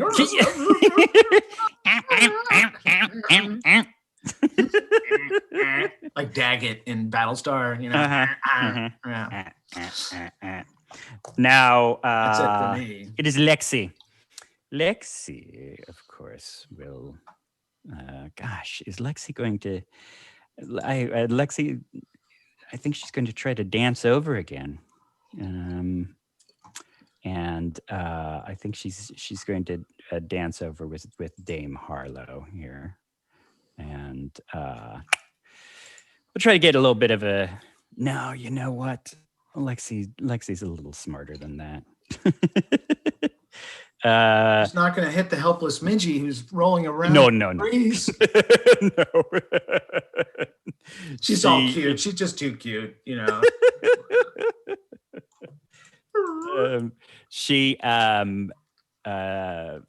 sees Dame Harlow dance over, guarding Midgie, and she makes these somatic gestures with her hand and puts her arms around her shoulder and kind of rubs her shoulders like she's cold, and then she claps, and a icy blue ray zaps out of her hand and tries to hit Dame Harlow because it's a ranged attack.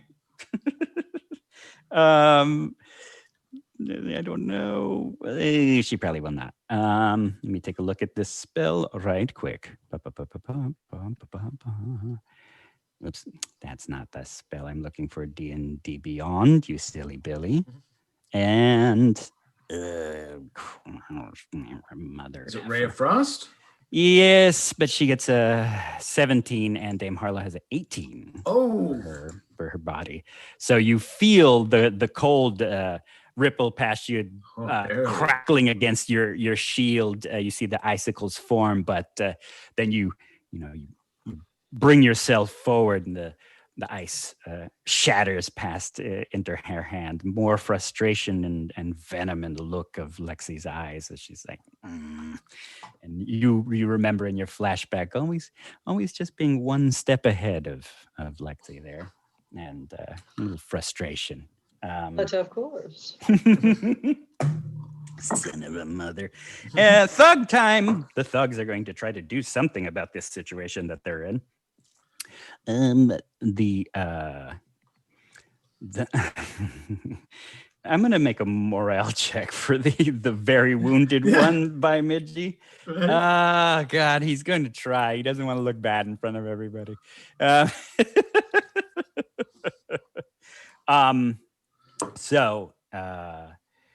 Okay, so Midgie's on her. she's prone, I assume, on the ground. She is prone, right? So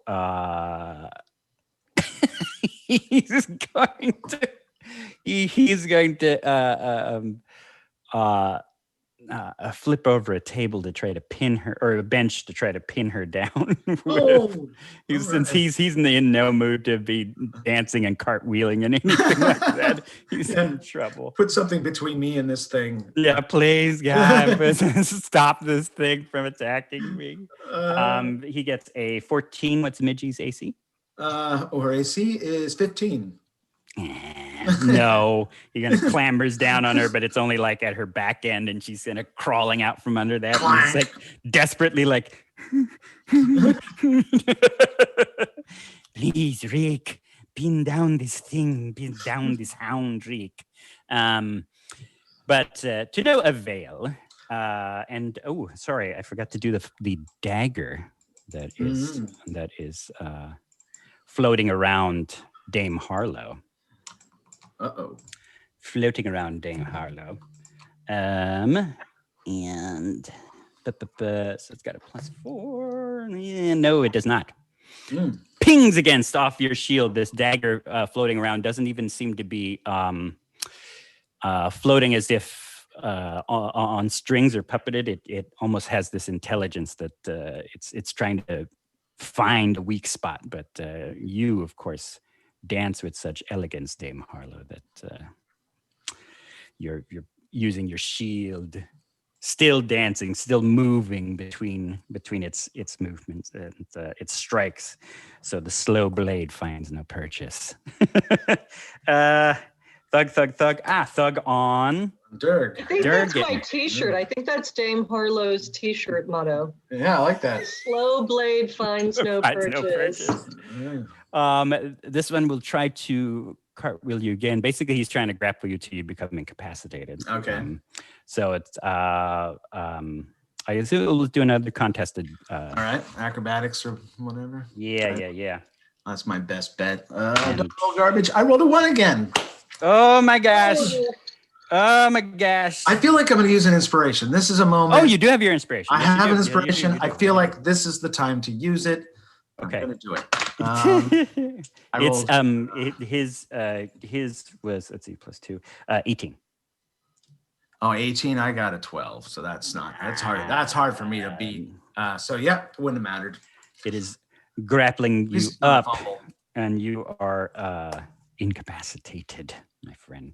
This more of this All sash right. seems to kind of grow around you as it's, cartwheeling and tumbling and back flipping and Right. My doing legs more are kind of this. tied together. He's Yeah. kind of balancing with the axe. So this okay, so Frog is down. This is the this is the relatively new one. Okay. And that's them. So now it is Dame Harlow. Yes. So you have a dagger floating in front of you. You have Lexi kind of off to the side doing some magical memes. But you hear the thump or like thud of Durgan Lurch as now he's kind of wrapped up in this black and white sash by this very, very acrobatic Cirque du Soleil like Dark Harlequin. There's a lot going on. Yeah. This some action. So is the blade actually attacking me? Yes. I probably want to do something about that. Oh, and Midgie's wrestling with a badly wounded, chubby Dark Harlequin.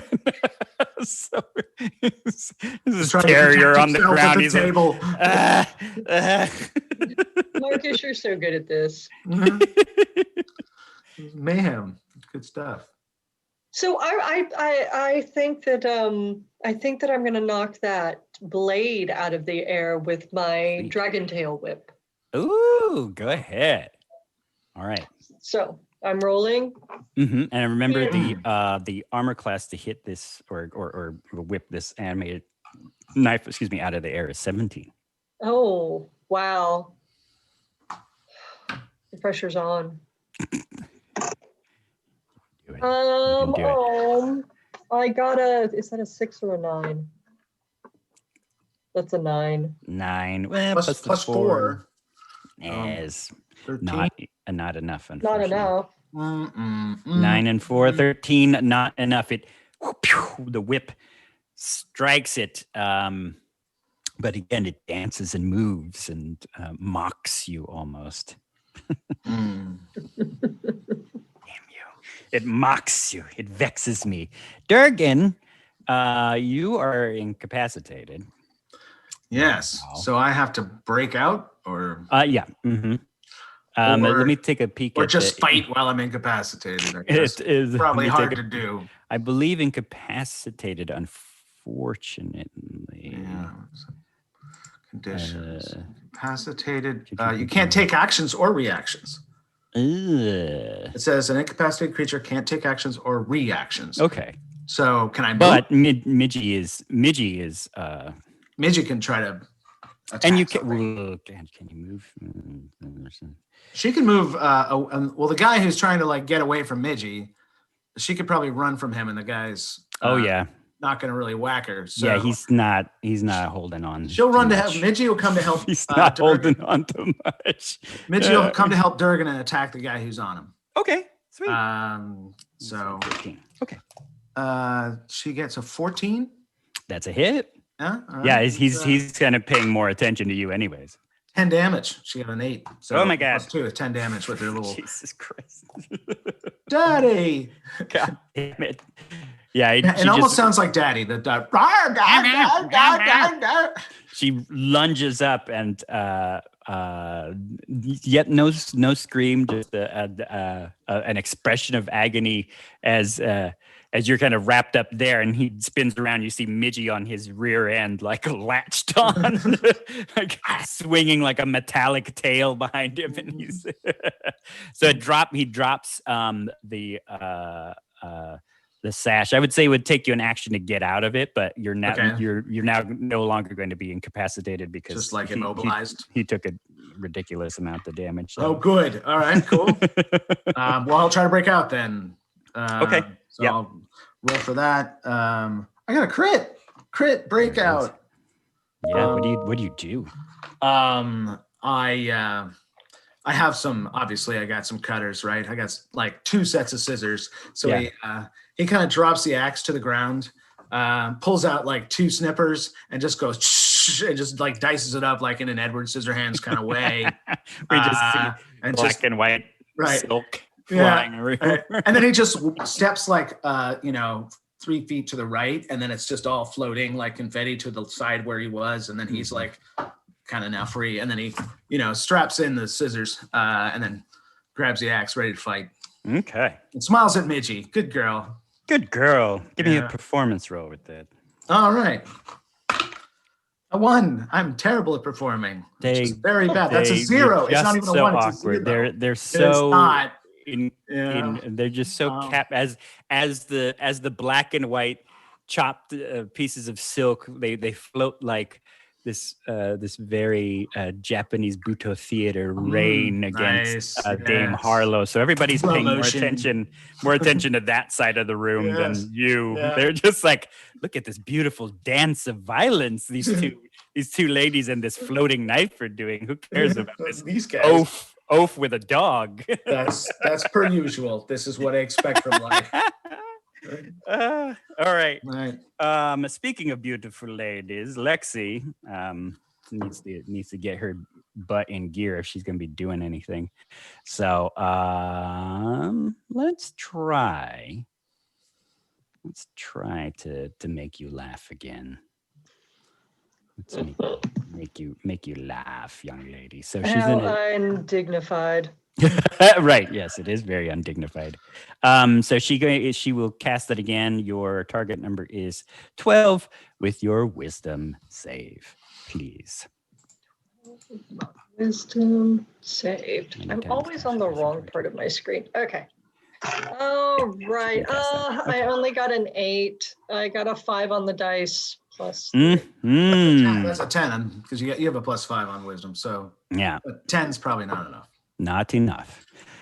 So with that, you will fall prone, become incapacitated. You're unable to stand up for the duration. The duration is 1 minute.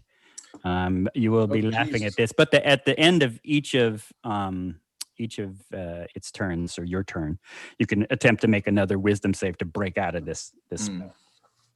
So right now, Dame Harlow, the shield kind of clatters to the floor, and you grab your sides, and you fall over, laughing, cackling, snorting, even undignified, just snorting away, laughing, rolling around in the grease on the floor. That's Buto, man. That's some serious. That what the right, and everybody is like, whoa, very deep, man. yes, the frivolity of life within the dance of violence. I see what this, and there a lot of them are. Oh yes.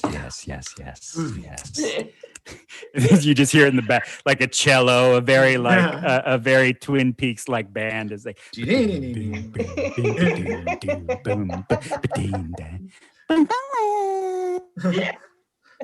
are walking back. Little muted French horn thing, but so so that's where you are, laughing away. And she'd have to concentrate on that anyway. So, no, she didn't. Okay. Does dagger keep whacking people? It does. So the dagger will go after Midgie. So dagger and Midgie. All right. And I'm going to try to dagger Midgie. No. Or at least get into some vital parts to shut her down. This fucking biting, mauling machine that's coming at her. Jesus Christ. Midgie's probably tougher than Durgan. She is. So she get the dagger rolls a 16 plus 4 is 20. That is. Ow. I will try to get a vital area, but it does not stab very, very hard. 3. 3 damage? All right. Yeah. She has 26, so she's... It's starting to try to poke and stab and jab its way into some of her like little seams and parts, and maybe near one of the vents that she has. Jamming something in there. Yeah. Trying. And now it's just the one thug left, who so Midgie's off of him. It's got to be for Durgan, but he has no advantage. He doesn't have his click with him. 15 does not do a thing. He's not gonna do it. Bleeding from the rear end, from his flank, as Midgie took a good chunk at the butt. Swings past with that short sword, but does not find purchase. And now Dame Harlow. Yes. So Dame Harlow, at the end of your turn, you get to make another will save to see if you can stop snorting and laughing. Okay. Let's see. Donkey bray laughing. Oh, good Lord. And you want to get a 12. I'm gonna have to go with that. I rolled a 1. Oh God, no! It was a really good joke. It was a great. Now it's just undignified. Now there's just snot. It's just hooting and hollering. You could swear, and you tried. Oh, you tried desperately to hold your arm back, but it slapped your knee. You just hee-haw, slapped your knee. You're like, oh my God, no, please, no. And so this is unpleasant. But take an inspiration since you rolled a 1. So remember, you have an inspiration. Next time around, you can spend that inspiration to re-roll if you'd like, or use it anytime you'd like. After this round is done, top of the round, it is Durgan Lurch. You hear this guffawing. There's no more tittering of laughter. There's no more chuckling. It is guffaw, hee-haw laughter. Well, now it's kind of hurting Durgan's feelings.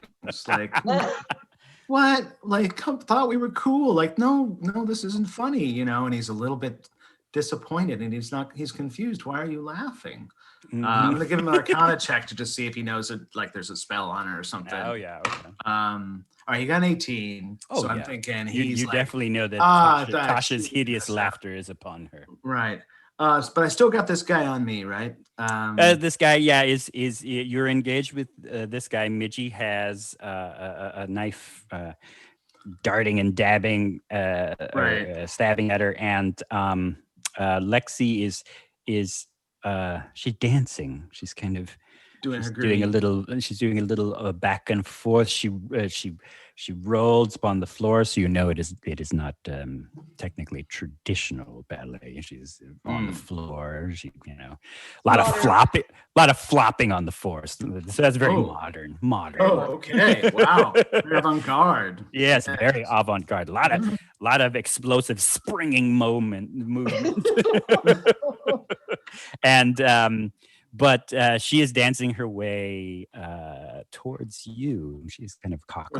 Towards So, all right. Well, first I'll have Midgie take out the same guy. Just keep biting him on the ass. Maybe hold on and shake. And, she got a 1. I don't know. give me that. Give me Yeah, that. I got another. Fumbles are so much fun, though. Give me that fumble. I'm having fun with the ones. I got what is it, a 9 or a 6? I never can tell. I know they're confusing. It can be. I'm gonna say, oh my God, they're right next to each other. They both. You don't have the little line that shows you? That's so funny. No, it doesn't. This is a weird die. No. I will try to show you, because just as I think this is fascinating, because maybe it's right, it's Q Workshop ones. Yeah. Okay. Right. Anyway, Yeah. I'm gonna say it's a miss. I'm gonna say it's a 9, or let's say it's a 6. Okay, we'll call it a 6 on the fumble. Well, she's technically not a weapon, but her face and her muzzle get wrapped up in his pants. So he is becoming pantsless, but also Midgie's head is wrapped up in the shreds of his pants. So you must so she's tangled up in that. She would need assistance to rip out of that. So her head and her muzzle are kind of, luckily for this person, caught in the shreds of his pants. So this pantsless acrobat dark harlequin that looks a little like John Lark is in front of you right now. They're entangled. They're having a moment. So at this point, Midgie has a very long, kind of prehensile sort of tongue. It's useful as a tool, and it will be just licking around in there, Right, just trying to get in there, get out of there. slurping anything she can find if there's any food. This person isn't very clean. She's going to have a rich tapestry of things, and then I think meanwhile Durgan's going to run over. I don't know if he can reach our boss lady. I will say, because he's been Whacker? engaged by Midgie, even though Midgie fumbled and is more slightly in trouble, he doesn't have the wherewithal to whack me, to whack you. So you can get over to this person, to Lexi. Okay, I'll run over to Lexi and whack her. Okay. I rolled a 4, so that's only that's a 10. But ooh, she dances away and she smiles at you as if to say, "Do you want to dance with me?" Sister Lexi Indelible Mark, played by Citrice. Citrice. Oh, it would be beautiful if that was the case. Donald O'Connor as Durgan Lurch. It's a full musical piece here. Yeah. We have the same hands. Me and Donald O'Connor have the same hands. Yes. I went to the theater and and you put your hands in the same. molding. Nice. When I was like 18, I'm probably fatter now, but I remember thinking I wish I had his feet, but I did at least have his hands. So Donald O'Connor. That's it for Durgan. Durgan's done. Then it is time for Lexi to go. Oh no. So now I am looking, you probably know Mark more than I do. Tasha's hideous laughter, I would assume, is concentration. It is concentration, probably. Okay, so she cannot Oh no, she just can't cast another Just keeps concentration spell. She could keep doing other stuff. Yeah. Okay. But if I whack her, if I actually hit her, then she's going to have to make a Then save. she'd have to. Concentrate. All right. So, she dances past you, and kind of around you, and from behind him, embraces you, and you feel did she do it? Oh yeah, she's gonna do it. Yeah, she's gonna do it. A bit of like a sickness take over you, and Let's make a save. yes, please make me a con save. Your number you want to hit is 12. 12. All right. It's got +4 on the con. Ooh. Oh, I rolled a 2. Oh God! 6. Ah. Oh No. goodness! No. Our heroes. No, it's not gonna. Hey, sometimes you gotta have your night. Oh wait, DMs you do gotta have a inspiration.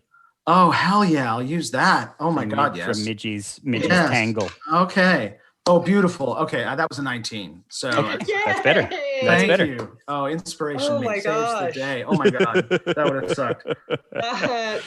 Okay. Yeah, you feel the sickness, the achiness in your body take over. In fact, that you feel like your vision get a little green, and then your resolve comes back, and so that was her go. This thug with Midgie. God dang this dog! You're gonna have to nerf my dog at some point. Midgie's gonna. No. He'll grab the rest of his pants and he's going to try to grapple Midgie to hog tie her up. I don't care if he is new, if he is Donald ducking it up, he's going to go ahead and tie up that dog. He's going to tie up that damn dog. So he got a 17. Oh, that's gonna hit Midgie. Okay, so let's do a contested strength then. All right. And oops, let me see. I rolled a 15. Ooh, my friend. Oh, She's getting grappled because he rolled himself. Let's say 17 plus his 2 is 19. Okay, yeah. She got 15, and I think her strength is only +2. So, athletics is +6. Ah. So what did I say? I said I don't know. It's plus. I don't know what you said. 6. No, I rolled a 15, so 21. Okay. 21. There it is. Yeah. Yeah, she's got +6 athletics, I guess. Right. She's a big Her robot. metallic legs, those dew claws kind of scratching at him. Steam is blowing in his face. Just this toned, good looking butt is in front of you, but you feel the frustration coming from it that he cannot tie down Midgie. This Donald ducking dark Harlequin. These poor assassins, they were so cool, and now one is pantsless, just trying. Grease paint just sweating from his face. Oh, these poor bastards. The knife, the dagger, will come for I guess we're gonna come for Midgie. Since she is incapacitated. Oh yes, she's still tangled up in the pants. Yeah, like a muzzle. She's got a little Midgie muzzle. Yeah. So then that is a hit because it is going to hit with a 21. All right. But I mean, it's like a fucking 5. 5? Oh, yes. That hurts. She's down to 18. It's trying to chip away at her leg. Nice. While he's busy with her. And now it is Dame Harlow. Please break out of this. You're just slapping your thigh. You're laughing. If you miss this one, you feel like you're gonna pee your pants. Or it never happened. Video or it and never remember, happened. Did you use your inspiration already? No, I get to use still it this have time if I'd like. If you miss. Yeah. So roll it and let's see. All right, I got an 18 on the dice. Oh, nice. You snap out of it. You snap out of it. Oh, the people all around looking at this display. But you are snapped out of it. What do you do, Dame Harlow? So I've snapped out of it. Where is the former fighting sister her. Lexi? She is currently dancing. Well, she's dancing. Durgan Lurch is kind of Right. lurching around. Right. Trying to cut in, but not getting lucky. Just Not having quite- no yeah, luck on the it's- dance floor. No You one know, wants- he's it's tough. Yeah. He's at the foxtrot, and she's already way past all of that business. And what's Midgie doing right now? Midgie, unfortunately, her head is wrapped up in the pants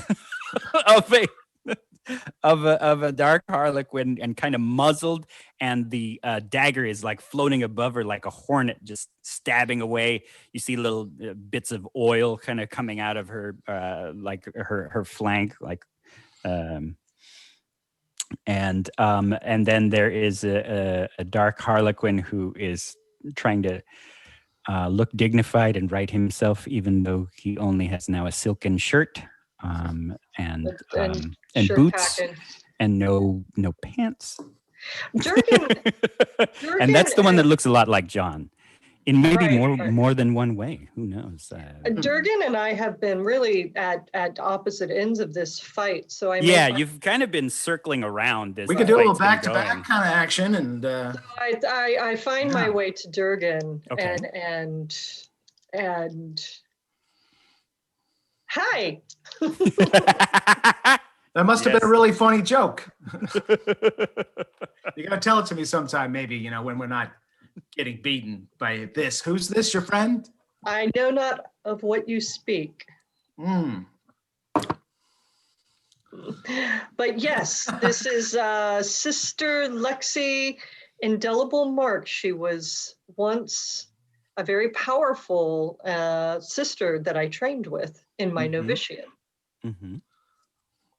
So you don't mind We if must I destroy whack her. There we go. I like it. We must destroy her. So, what do you do, Dame Harlow? You've moved over. You're kind of back to back. Get a little exchange with Durgan. Mm-hmm. Who's trying to dance with Sister Lexi?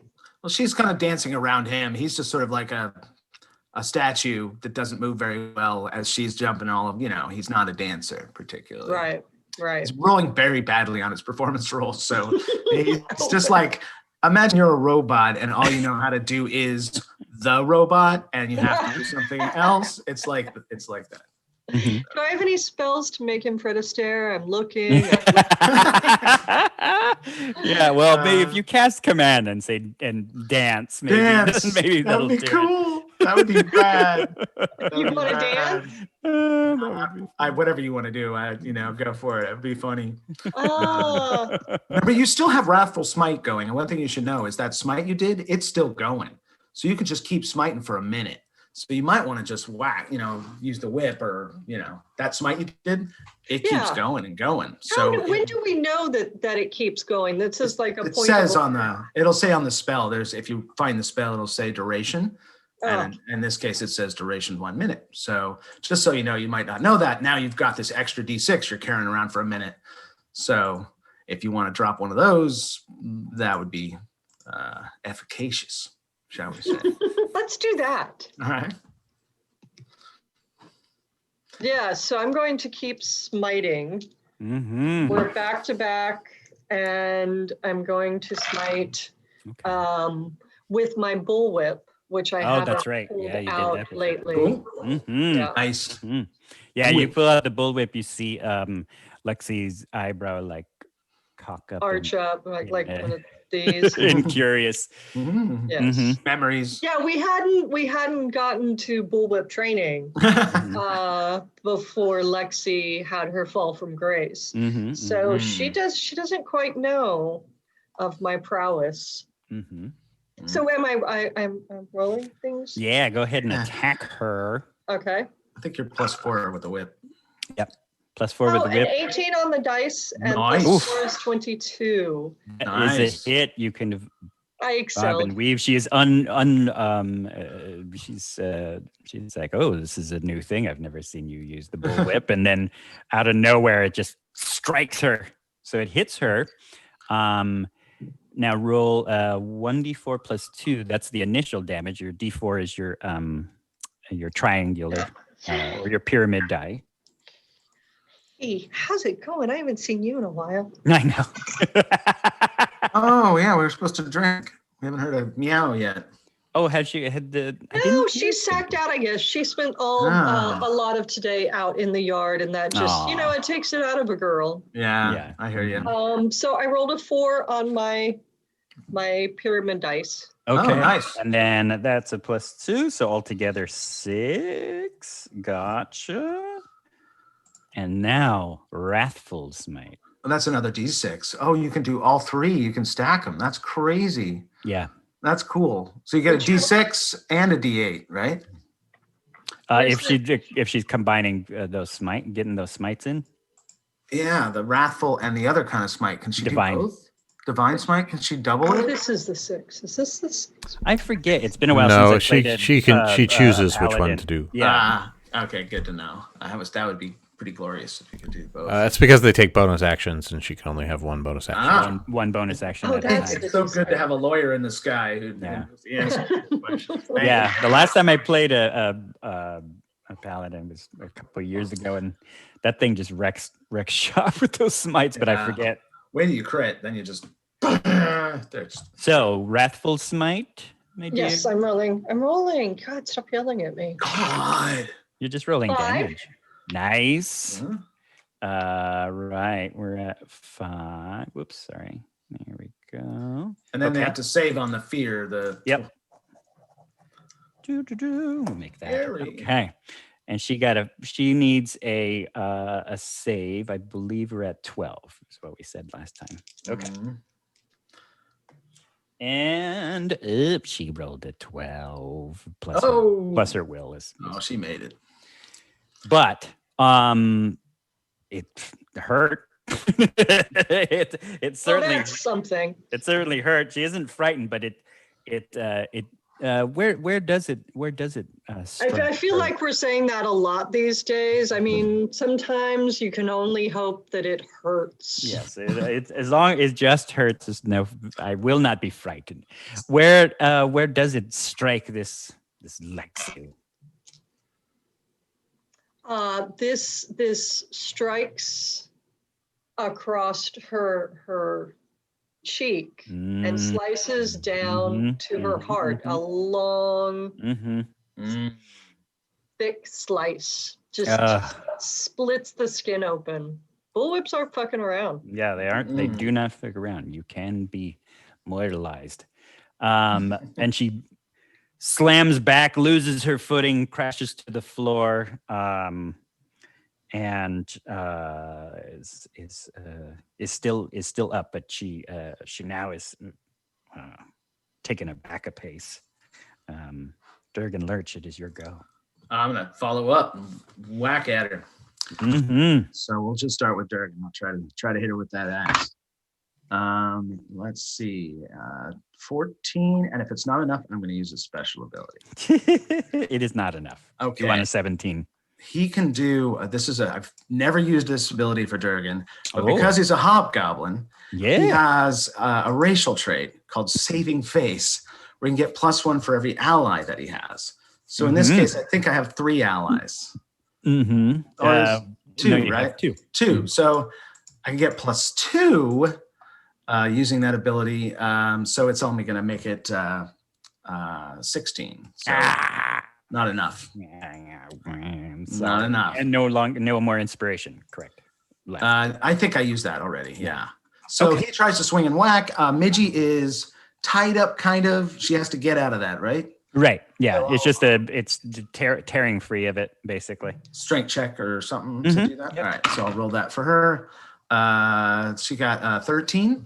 That's Enough rips out of there. Mhm. All right, she'll rip out of there and she'll come to me. Okay. Come to Durgan, get by Durgan's side and sort of pose next to him, "Rawr," and starts growling at Lexi. Okay. Sweet. Well, it is Lexi's turn, and she kind of gets struck back. And there is no longer that smile on that face. There is venom as it bleeds down. The dagger floats near her, and right. Let's go ahead Dagger. and attack. She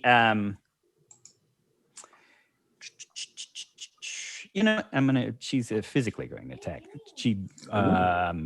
She kind of bobs and weaves and dances, and you see the dagger kind of weaving with her and dancing with her, and she leaps for Dame Harlow, of course, and the dagger then leaps towards you, Durgan Lurch, and she, oh my God, got a crit. Midgie's going to give it disadvantage on that Okay. because she can make. So Midgie throws herself in front of the dagger. Okay. The dagger or her? Because she's the one that rolled a crit. Her, yeah. Okay. Whoever the first attack is, that would Okay. be the formula. Okay. She then that is not a crit, but she rolled it's 19 plus her 2 That's is gonna. 21. Yeah, it's still gonna hit, but not gonna But hurt as much. she doesn't get all the fanciness that is the crit. Yes. All right.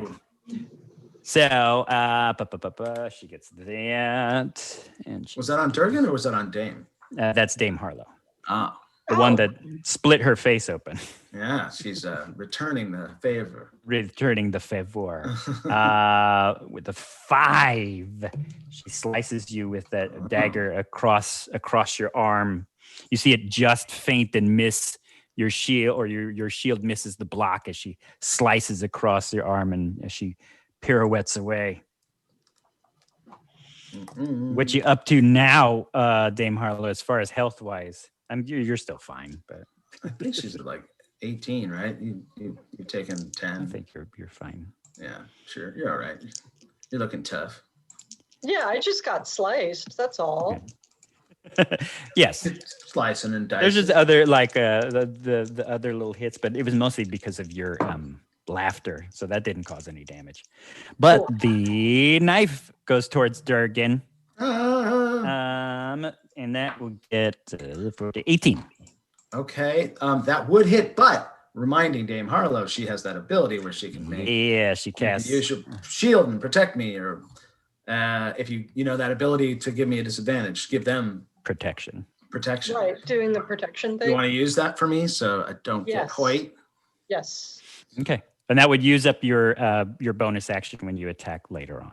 Her So no reaction. smiting, for you. Or your reaction. Shit, that's Yeah, right. just the Doesn't use reaction. Your bonus action uses your reaction. Right. So you Never can't mind. do it again. Never later. mind what I said. Yeah. Lots of little fiddly things. I forget. So she rolled it, or the knife rolled it too. So Oh, thank you, darling. So the shield comes up, misses, or floats past Lexi. She slices, but with grim determination, Dame Harlow knows that the true strike might have been coming towards Durgan, and blocks the floating dagger, the animated dagger. Right. Now we're at this one last thug left. Oh my God. This is stupid.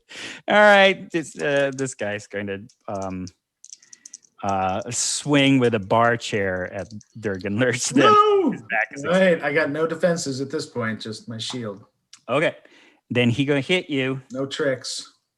No spells. I'm out of spells too, by the way. I just used all my spells. And it hits you with a 5. It smashes against your back with a Bang. bar stool. I chop it with the axe. Right. No gracefulness. It just bar stool against the back like a good old bar fight. Nice. The people aren't impressed by that. They're like, oh, that's so oafish. Where's the panache? Where's the jazz? Where's the movement? And then it's Dame Harlow's turn, and they go, oh, here's the movement. Here's the jazz. We're looking. It is your turn, Dame Harlow. So I'm rolling for what? I don't know what you're gonna do. It is your action. It's my Whacker again. action. Yes. So we Right now, there's the dagger kind of floating around Durgan, but he just got clubbed in the back with a chair. Of course, Midgey's probably barking. And Lexi's in front of you, and she kind of just peered away, and she looks at the dagger she has in her hand. Your blood runs down its blade. Oh, that's sexy. Mm-hmm. Yeah. That's really good. That's really good. Really good.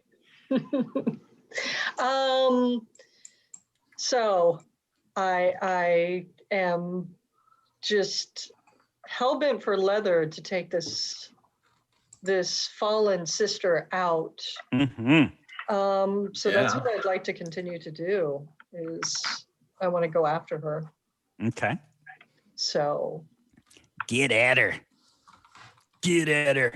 I've got my whip still, right? Mm-hmm. Oh yeah. Mhm. She doesn't like that. And I'm thinking that my target practices would pay off by wielding my whip and knocking it out of the knife out of her hands. Okay. Yeah, that little blade, she snickers at, your blood runs down and smack that out of her Yeah, hand. I mean, how many blades does she have left at this point? She has one blade that she wields, and then she had one dagger that is actually an animated dagger that kind of floats around. That's cool. Right. So the she just has the animated- dagger in her hand. Mm-hmm. So she has the animated and the one that's in her hand right now with my blood on it. Yes. Yeah. Cool. So I still have my whip out, and I give it another pull over my head and snap and crack that whip and aim for the blade. Mm-hmm. Do do do do. Do do do do do. Do do do do. Crack that whip. Mm-hmm. Hit her. So I'm rolling, right? Yeah. Oh yeah. Oh, okay. Sorry, I was waiting for further. Oh no. instructions. No, you just had a Devo moment. We had a Devo moment. Yeah. All right, that happened. So I got +4 as Yes. well. Yeah. Mhm. All right. 15 plus 4. There it is. 16. Ugh, that whip is punishing her. Mm. I don't know if you've got any more smites in you, though. I believe your slots might be. She still has that wrath going, so that D6 is just that keeps going until she loses concentration. How do we know when I lose concentration? If someone smacks you real hard, then you have to roll and make a check to see if you can concentrating. Ah. Yeah, that might come up later. So far, that hasn't. But so you basically have this wrath. Your sword is all crackly for a minute. Okay. Though the wrathful smite is right. The smites are not. They're not charges. It's just like it's a spell and it just goes for a minute. Let me see this. Yeah. Take a gander here. The next time you hear it. Did I prevail? Did I knock the dagger out of her hand? Yes, that's the question. Ah, okay. It should. Whoops. Let me take a gander. We got here. No, it takes a spell slot to cast it for wrathful smite. Yeah, and she did, right? Wasn't that what she? Right, but we've been I think we've cast Lisa's cast a few of the smites, and she has 3. No, it's she just did it once in the beginning, and then it stays for a minute. See the duration? How long it lasts? Oh, concentration. For a silly minute. me, Yeah, right yeah. That's there. what so we'll see if if you whack her real hard, we'll get to see. She'll learn how to do the concentration Jesus checks. Christ. It has been a bit since I've Yeah. fooled around with the paladin. Okay. There it is. Wonderful. Okay. Denby and hit her. Oh, now I guess I should have made you make a concentration check when she did cut you, but that's okay. Oh, that's true. Yeah, we forgot about that. We'll pass it. All right. Right. So there's the hit. Now give me the damage, and yes, it will knock the blade out of her hand. And is damage done still with the D20? Damage is D4, right? Your D4 plus 2. Your whip is D4 plus 2. Okay. And then we'll do Okay, so I got 1 plus 2 is 3. Okay. And then we'll do that old smite that smitey damage, which is And that's D6. The D6. Okay. And then I gotta make a will save 3. again. That's 3. fine. And she's got to make a will save because she's getting whittled down. Ooh, this might be it, my friends. Oh boy. This might be it. Let me take a look at her wisdom. Where'd you go? Yes.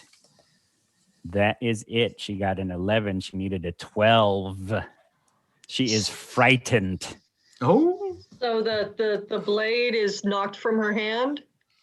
It And flies out of her hand. Flies through the air, and one of Dame Harlow's tentacles reaches out and snaps it out of the air and brings it down to Dame Harlow's mouth, where Dame Harlow sticks out her tongue.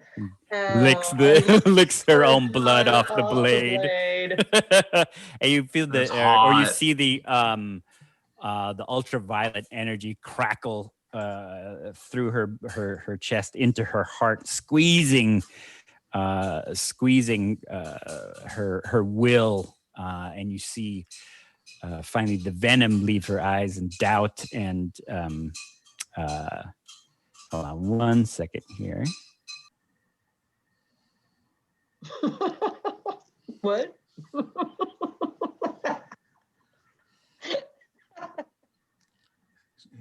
Got a little. Someone's playing the. I forget that it's the band in the background. Nice. So there is, the venom leaves her eyes. The confidence leaves her eyes, and it is now just a fright and a fear, as well as very low hit points. And she's kind of backing and moving unsuredly through the crowd, her eyes still locked onto you. And it is the top of the round. Durgan, what do you do? I point Midgie to her, and I say, Midgie, fetch. And I point Midgie to her, and I have Midgie just go try to grapple her. She won't hurt her. She'll just sort of grab her and bring her back. I assume she's trying to she's just scared, right? She's terrified. So she's affected by the fear spell. So I'll send Midgie, and she'll just do a contested kind of athletic or whatever check to try to grab her. I would assume it's going to be with advantage. She is frightened, but she's frightened of Dame Harlow. But I'll give you a roll with advantage. Okay, cool.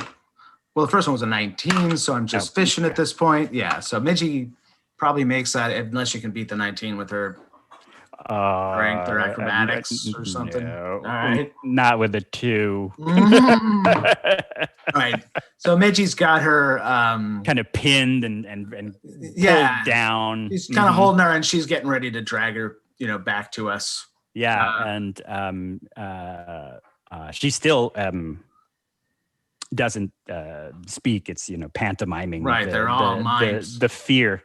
But she has been thrown down on the floor, and everybody's like, "Oh yes, the fall, the humility. I understand. It is man's nature against his own will, as well as The future. Ah, yes. I see this now. Durgan will use his action now to intimidate this guy. And he has- the pantsless, half the dead pantsless John guy, Lark. yeah. Like what? Yeah, okay. he's gonna I mean, you intimidate got him. advantage because his right. boss is in trouble. All right, so I'll roll with advantage. The first one was 14.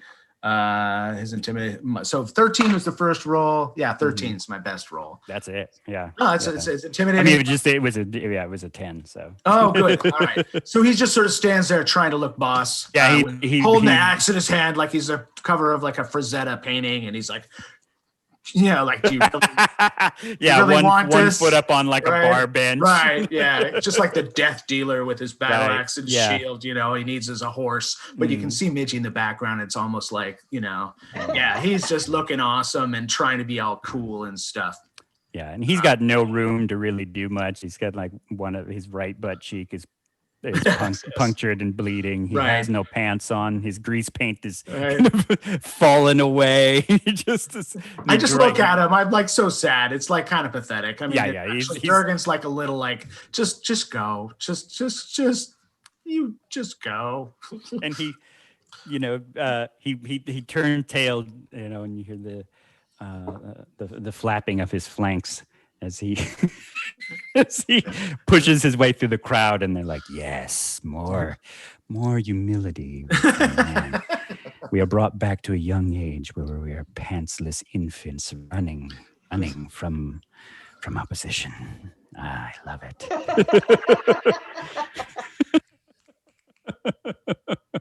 Yeah, that's it for Durgan. Okay, so we will go out of combat. You see the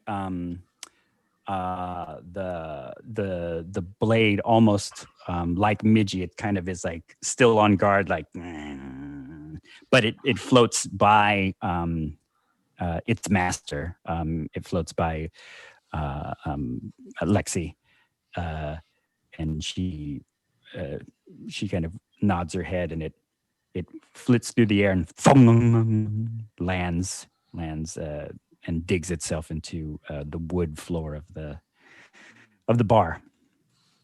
And you've won the day. You won this exchange. Surrender. That's how you say surrender in dagger pantomime. Yep, dagger pantomime. You all right, Dame?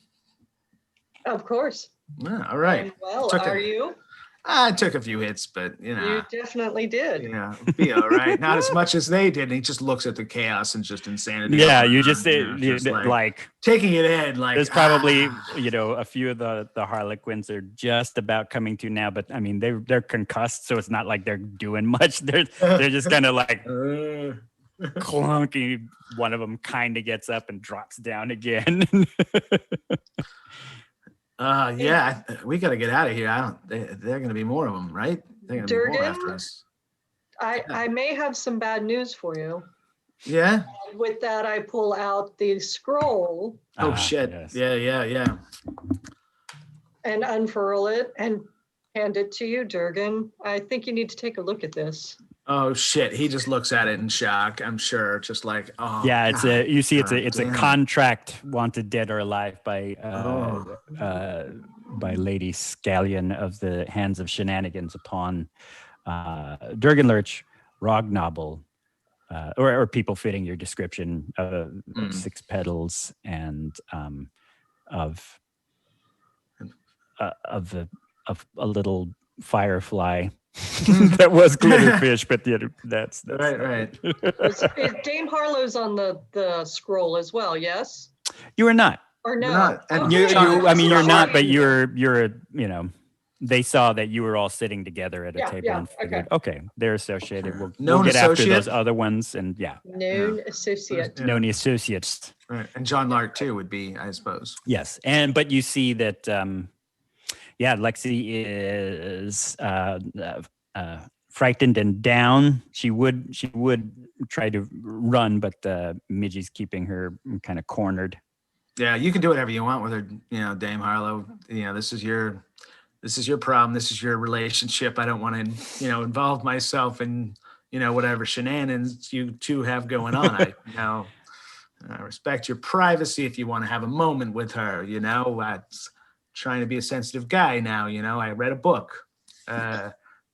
Stop did. talking. You did. So I've been reading this book on sensitivity. But it was Talking. written in like 1962.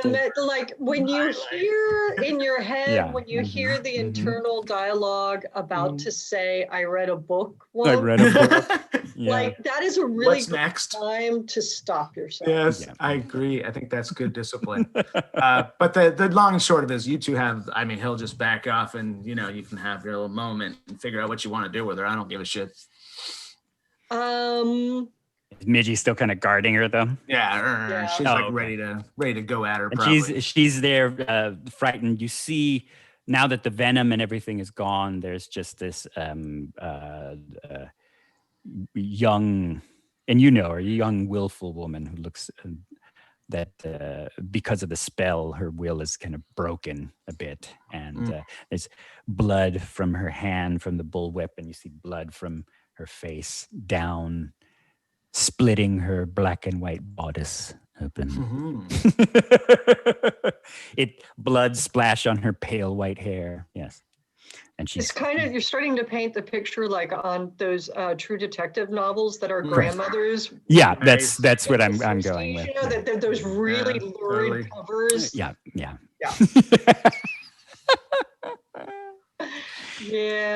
Mm. Oh, anyway. So I bind her arms behind her back and I ask her to speak. I command her to speak. Hey, wait, I could command her to speak, can't I? Yeah. Yes, you can. I would like to do that, please. Do it. That's You awesome. do it. Do it. Yes. So her arms are bound behind her back, and I want to know who set forth this edict. Where does this edict come from? Oh wait, no, we know where it comes from, Lady Who's and the fly traps or whatever. What do we know of these people so far, Marcus? The scallion. Right. Yeah. There are like this roguish guild, more partiers and travelers, and they tend to, besides throwing big parties, they also are like thieves, rogues. They do more heists. They're more burglars than they are assassins. And they were, what you know of them is they were the ones responsible for kind of collecting all the archives that Robert Noble, Scott, or Rog Nobble's doppelganger wanted to collect all those things. Okay. And then henceforth, the gang screwed them over. This was a little bit of revenge. Okay.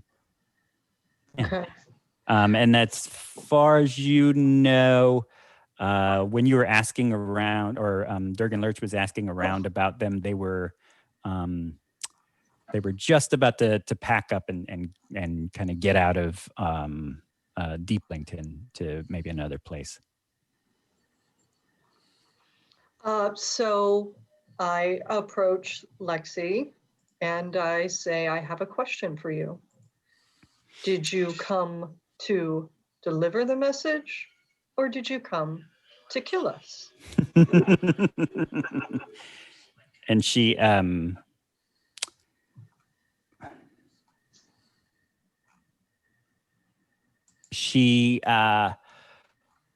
oh yeah, you cast command upon her, and she then speaks, another oath broken by Lexi.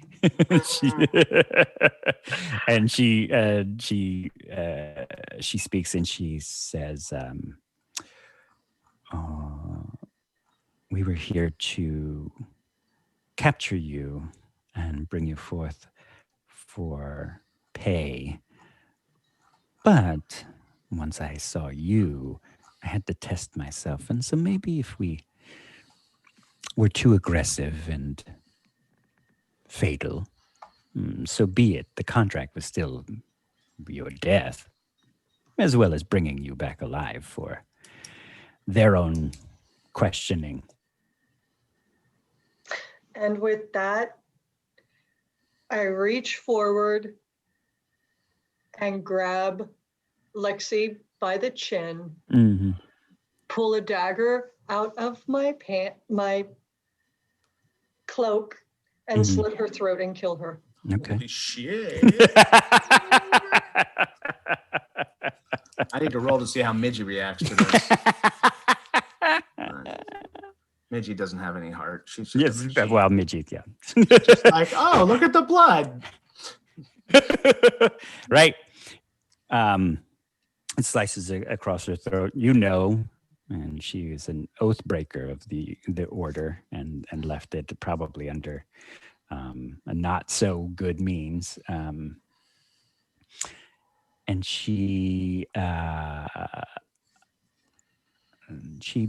the light fades from her eyes, and she is bleeding, but she's tied up. She can't, stop the bleeding.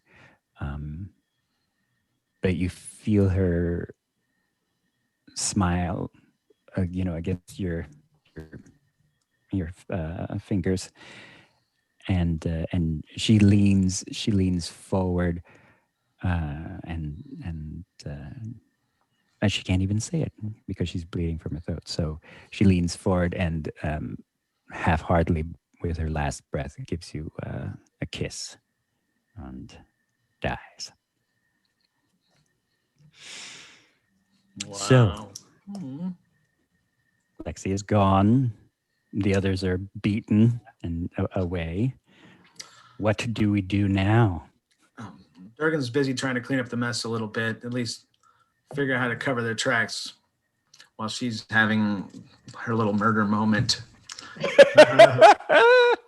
You said it's a private moment between these two sisters. Yeah, I got plausible deniability at this point. It's a good place for me to be. And everybody's like, oh, I see. Yes, the beauty of the oath breaking. It's like, oh my God, it's stunning. Dame Harlow, give me a performance check, please. Is it okay? Ding. I rolled a 6.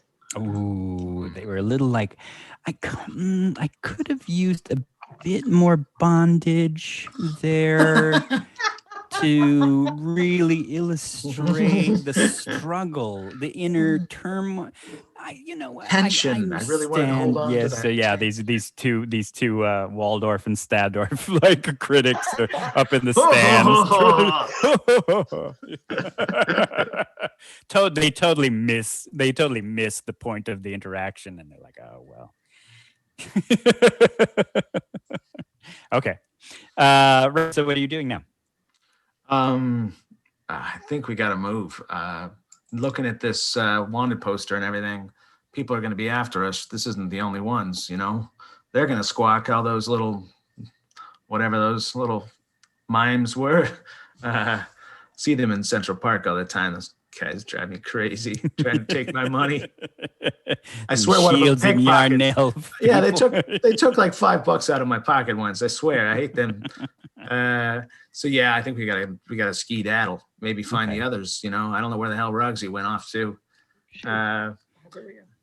So yeah, I say we skedaddle. Okay. I don't know where we need to skedaddle to. We could rifle through her stuff, grab. If there's any, if we want to go murder hobo, we can see if she's got anything on her. Well, there is there's knife. Yes, there's a knife. Well, it's an animated knife with its own. It's hers. Intelligence. So it will. What will it do?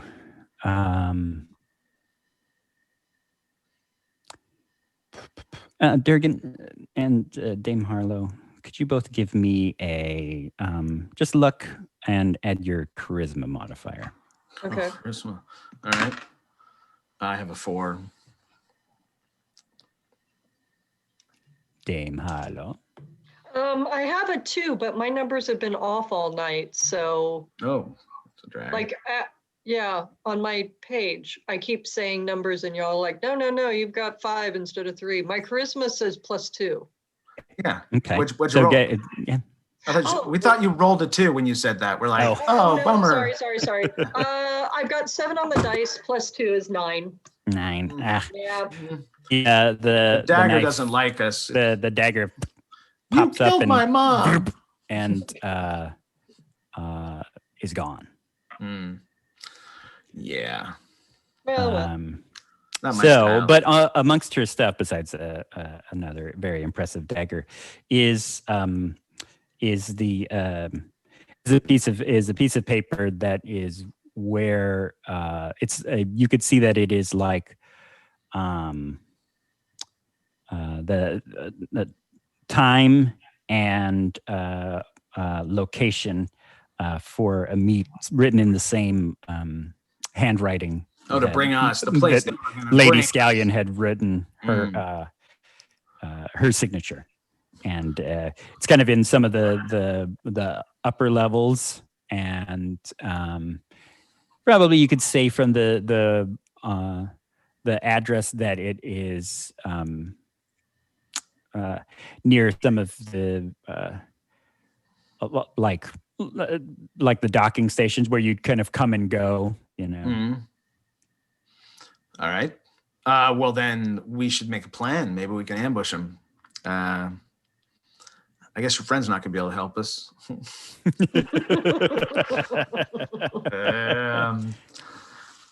And like her, she was nice. She wasn't nice. She wouldn't have helped us. No, it doesn't seem like it. Yeah, I mean, this feels like kind of a moment where we can sort of cut to going down by the docks and sort of scoping the place. And is it soon, or is it like the next day, or when's the time? It's nighttime. Oh, this evening, kind of. Yeah. Mm-hmm. Well, if we should find the others, kind of. So I don't know if this is a good like kind of transition moment, but it'd be good to, we're not the only ones in trouble. So I want to make sure that Rogs and was Six Petals also with us? Mm-hmm. Six Petals is also on the list. So I'd be concerned about them. And I don't know. What do you think? I'm with you. Let's go. Okay. But before we do, I need to bury a former sister. Mm-hmm. And she could probably give you a hole in about 2 minutes tops. She can take something for you. Excellent. Okay. So you are going to, because we're about to wrap up. We got about 10 minutes. You're going to try to track down the others, warn them. But before that, you're also going to perform services for the sister. Okay. So we're going to end it there. All right. As you have the information as to where they were going to meet them upon successful completion of either capture or assassination. And we will end it there. Thanks for gaming. Yeah, this was awesome. It was tight. And, so there it is. That was episode 1 of season 2, as we get on our way to Durgan Lurch's story arc, headed to go team up with his friends and his shadow self to find his lady love and this plot of assassination, perhaps. So I'm gonna skip it around for everybody to say goodbye. Then I'll say goodbye, and we'll hand you over to Marty. So, Lisa, the beautiful, deadly dance of violence that we saw tonight. The jazz. That was fun. Yeah. See, you told me you wanted more.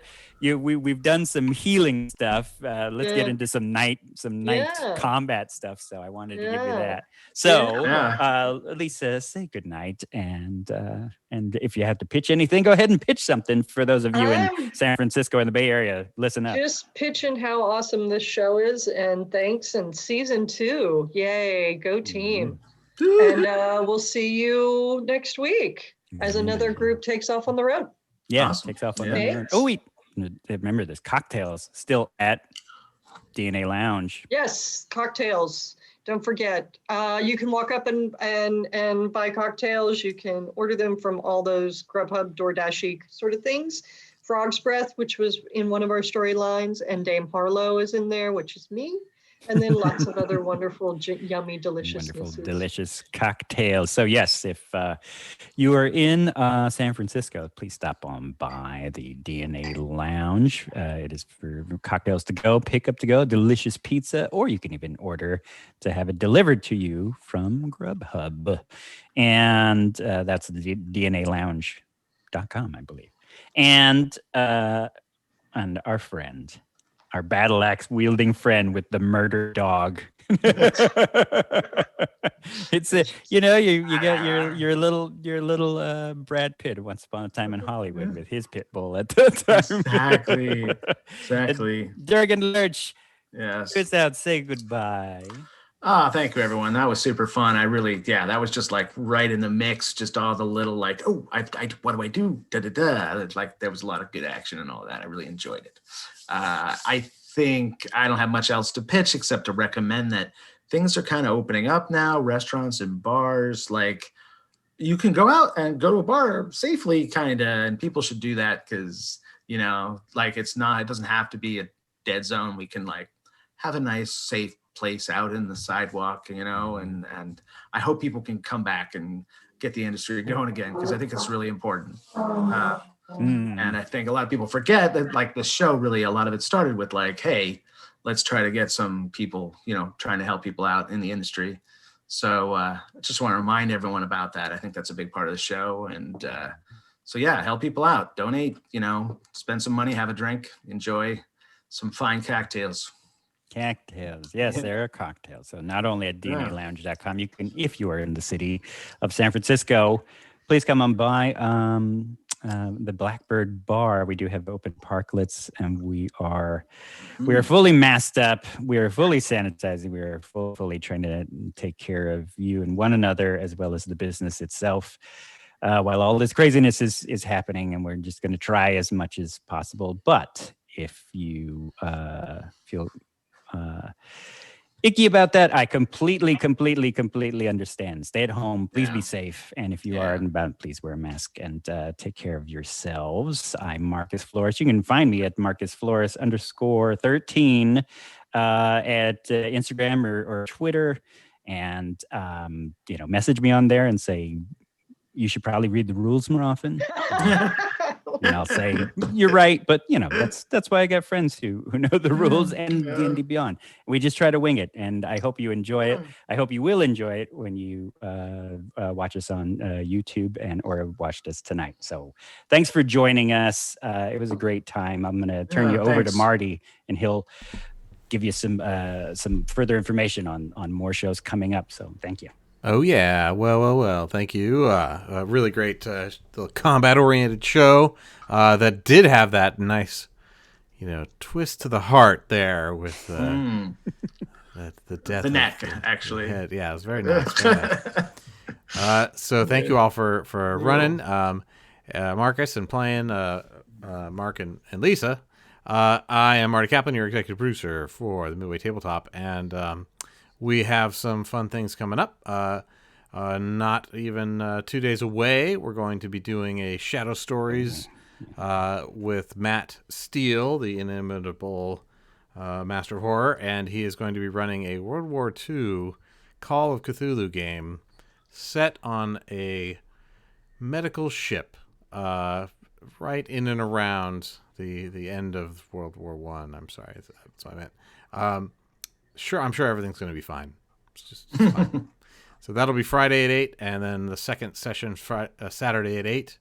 We'll do a two-parter again with him, and it should be terrifying and super fun. Then next Wednesday, we will be having a fun time here again as we continue with our second set of players. We're going to see what happens to Durgan Lurch. Sorry, not Durgan Lurch. We're going to see what happens to John. And let's see. Who's our other piece of who's the other folks for coming in for next time? Oh, Six Pedals. Yeah, John Pedals. Larkin of Six Pedals, Seven Meadows. So talk about an odd couple. I'm expecting an apartment bottle comedy. So we'll see what happens. Anyway, that'll be great. 8:00 Wednesday nights, and now on our new setup here.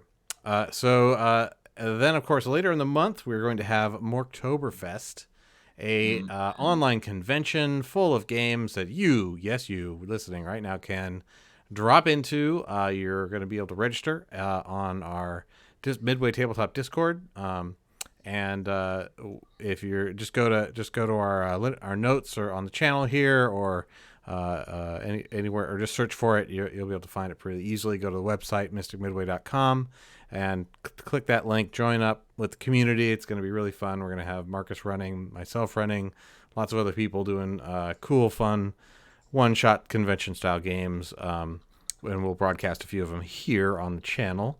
And last but not least, we're going to have a fantastic auction of many treasures that have been uncovered, role-playing game treasures that from the 70s and 80s, including a really, really interesting stack of super rare Call of Cthulhu pieces, things from Joe Rune, ancient things. We got a Gamma World stack of things that are just ridiculous, and some Dungeons and Dragons treasures that are truly amazing. So we will be doing a little bit of an Antiques Roadshow with those over the coming weeks, and so sure to be tuned into those when we pop up with them.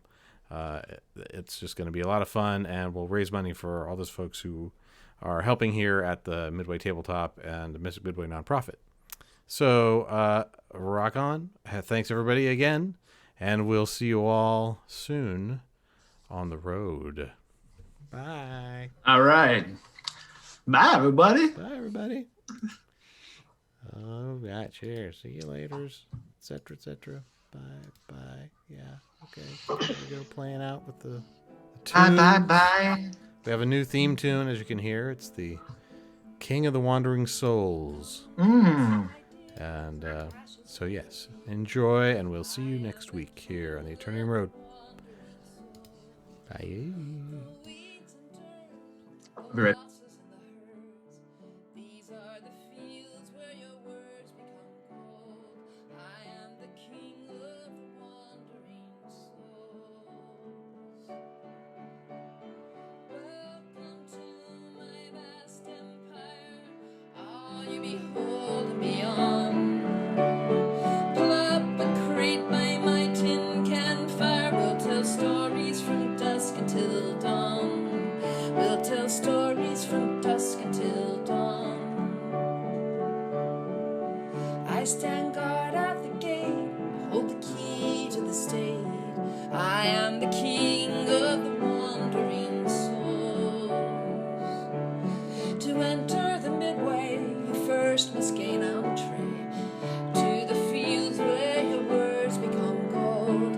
I am the king of the wandering souls. Welcome to my vast empire, all you behold and beyond. Pull up a crate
And at the end of your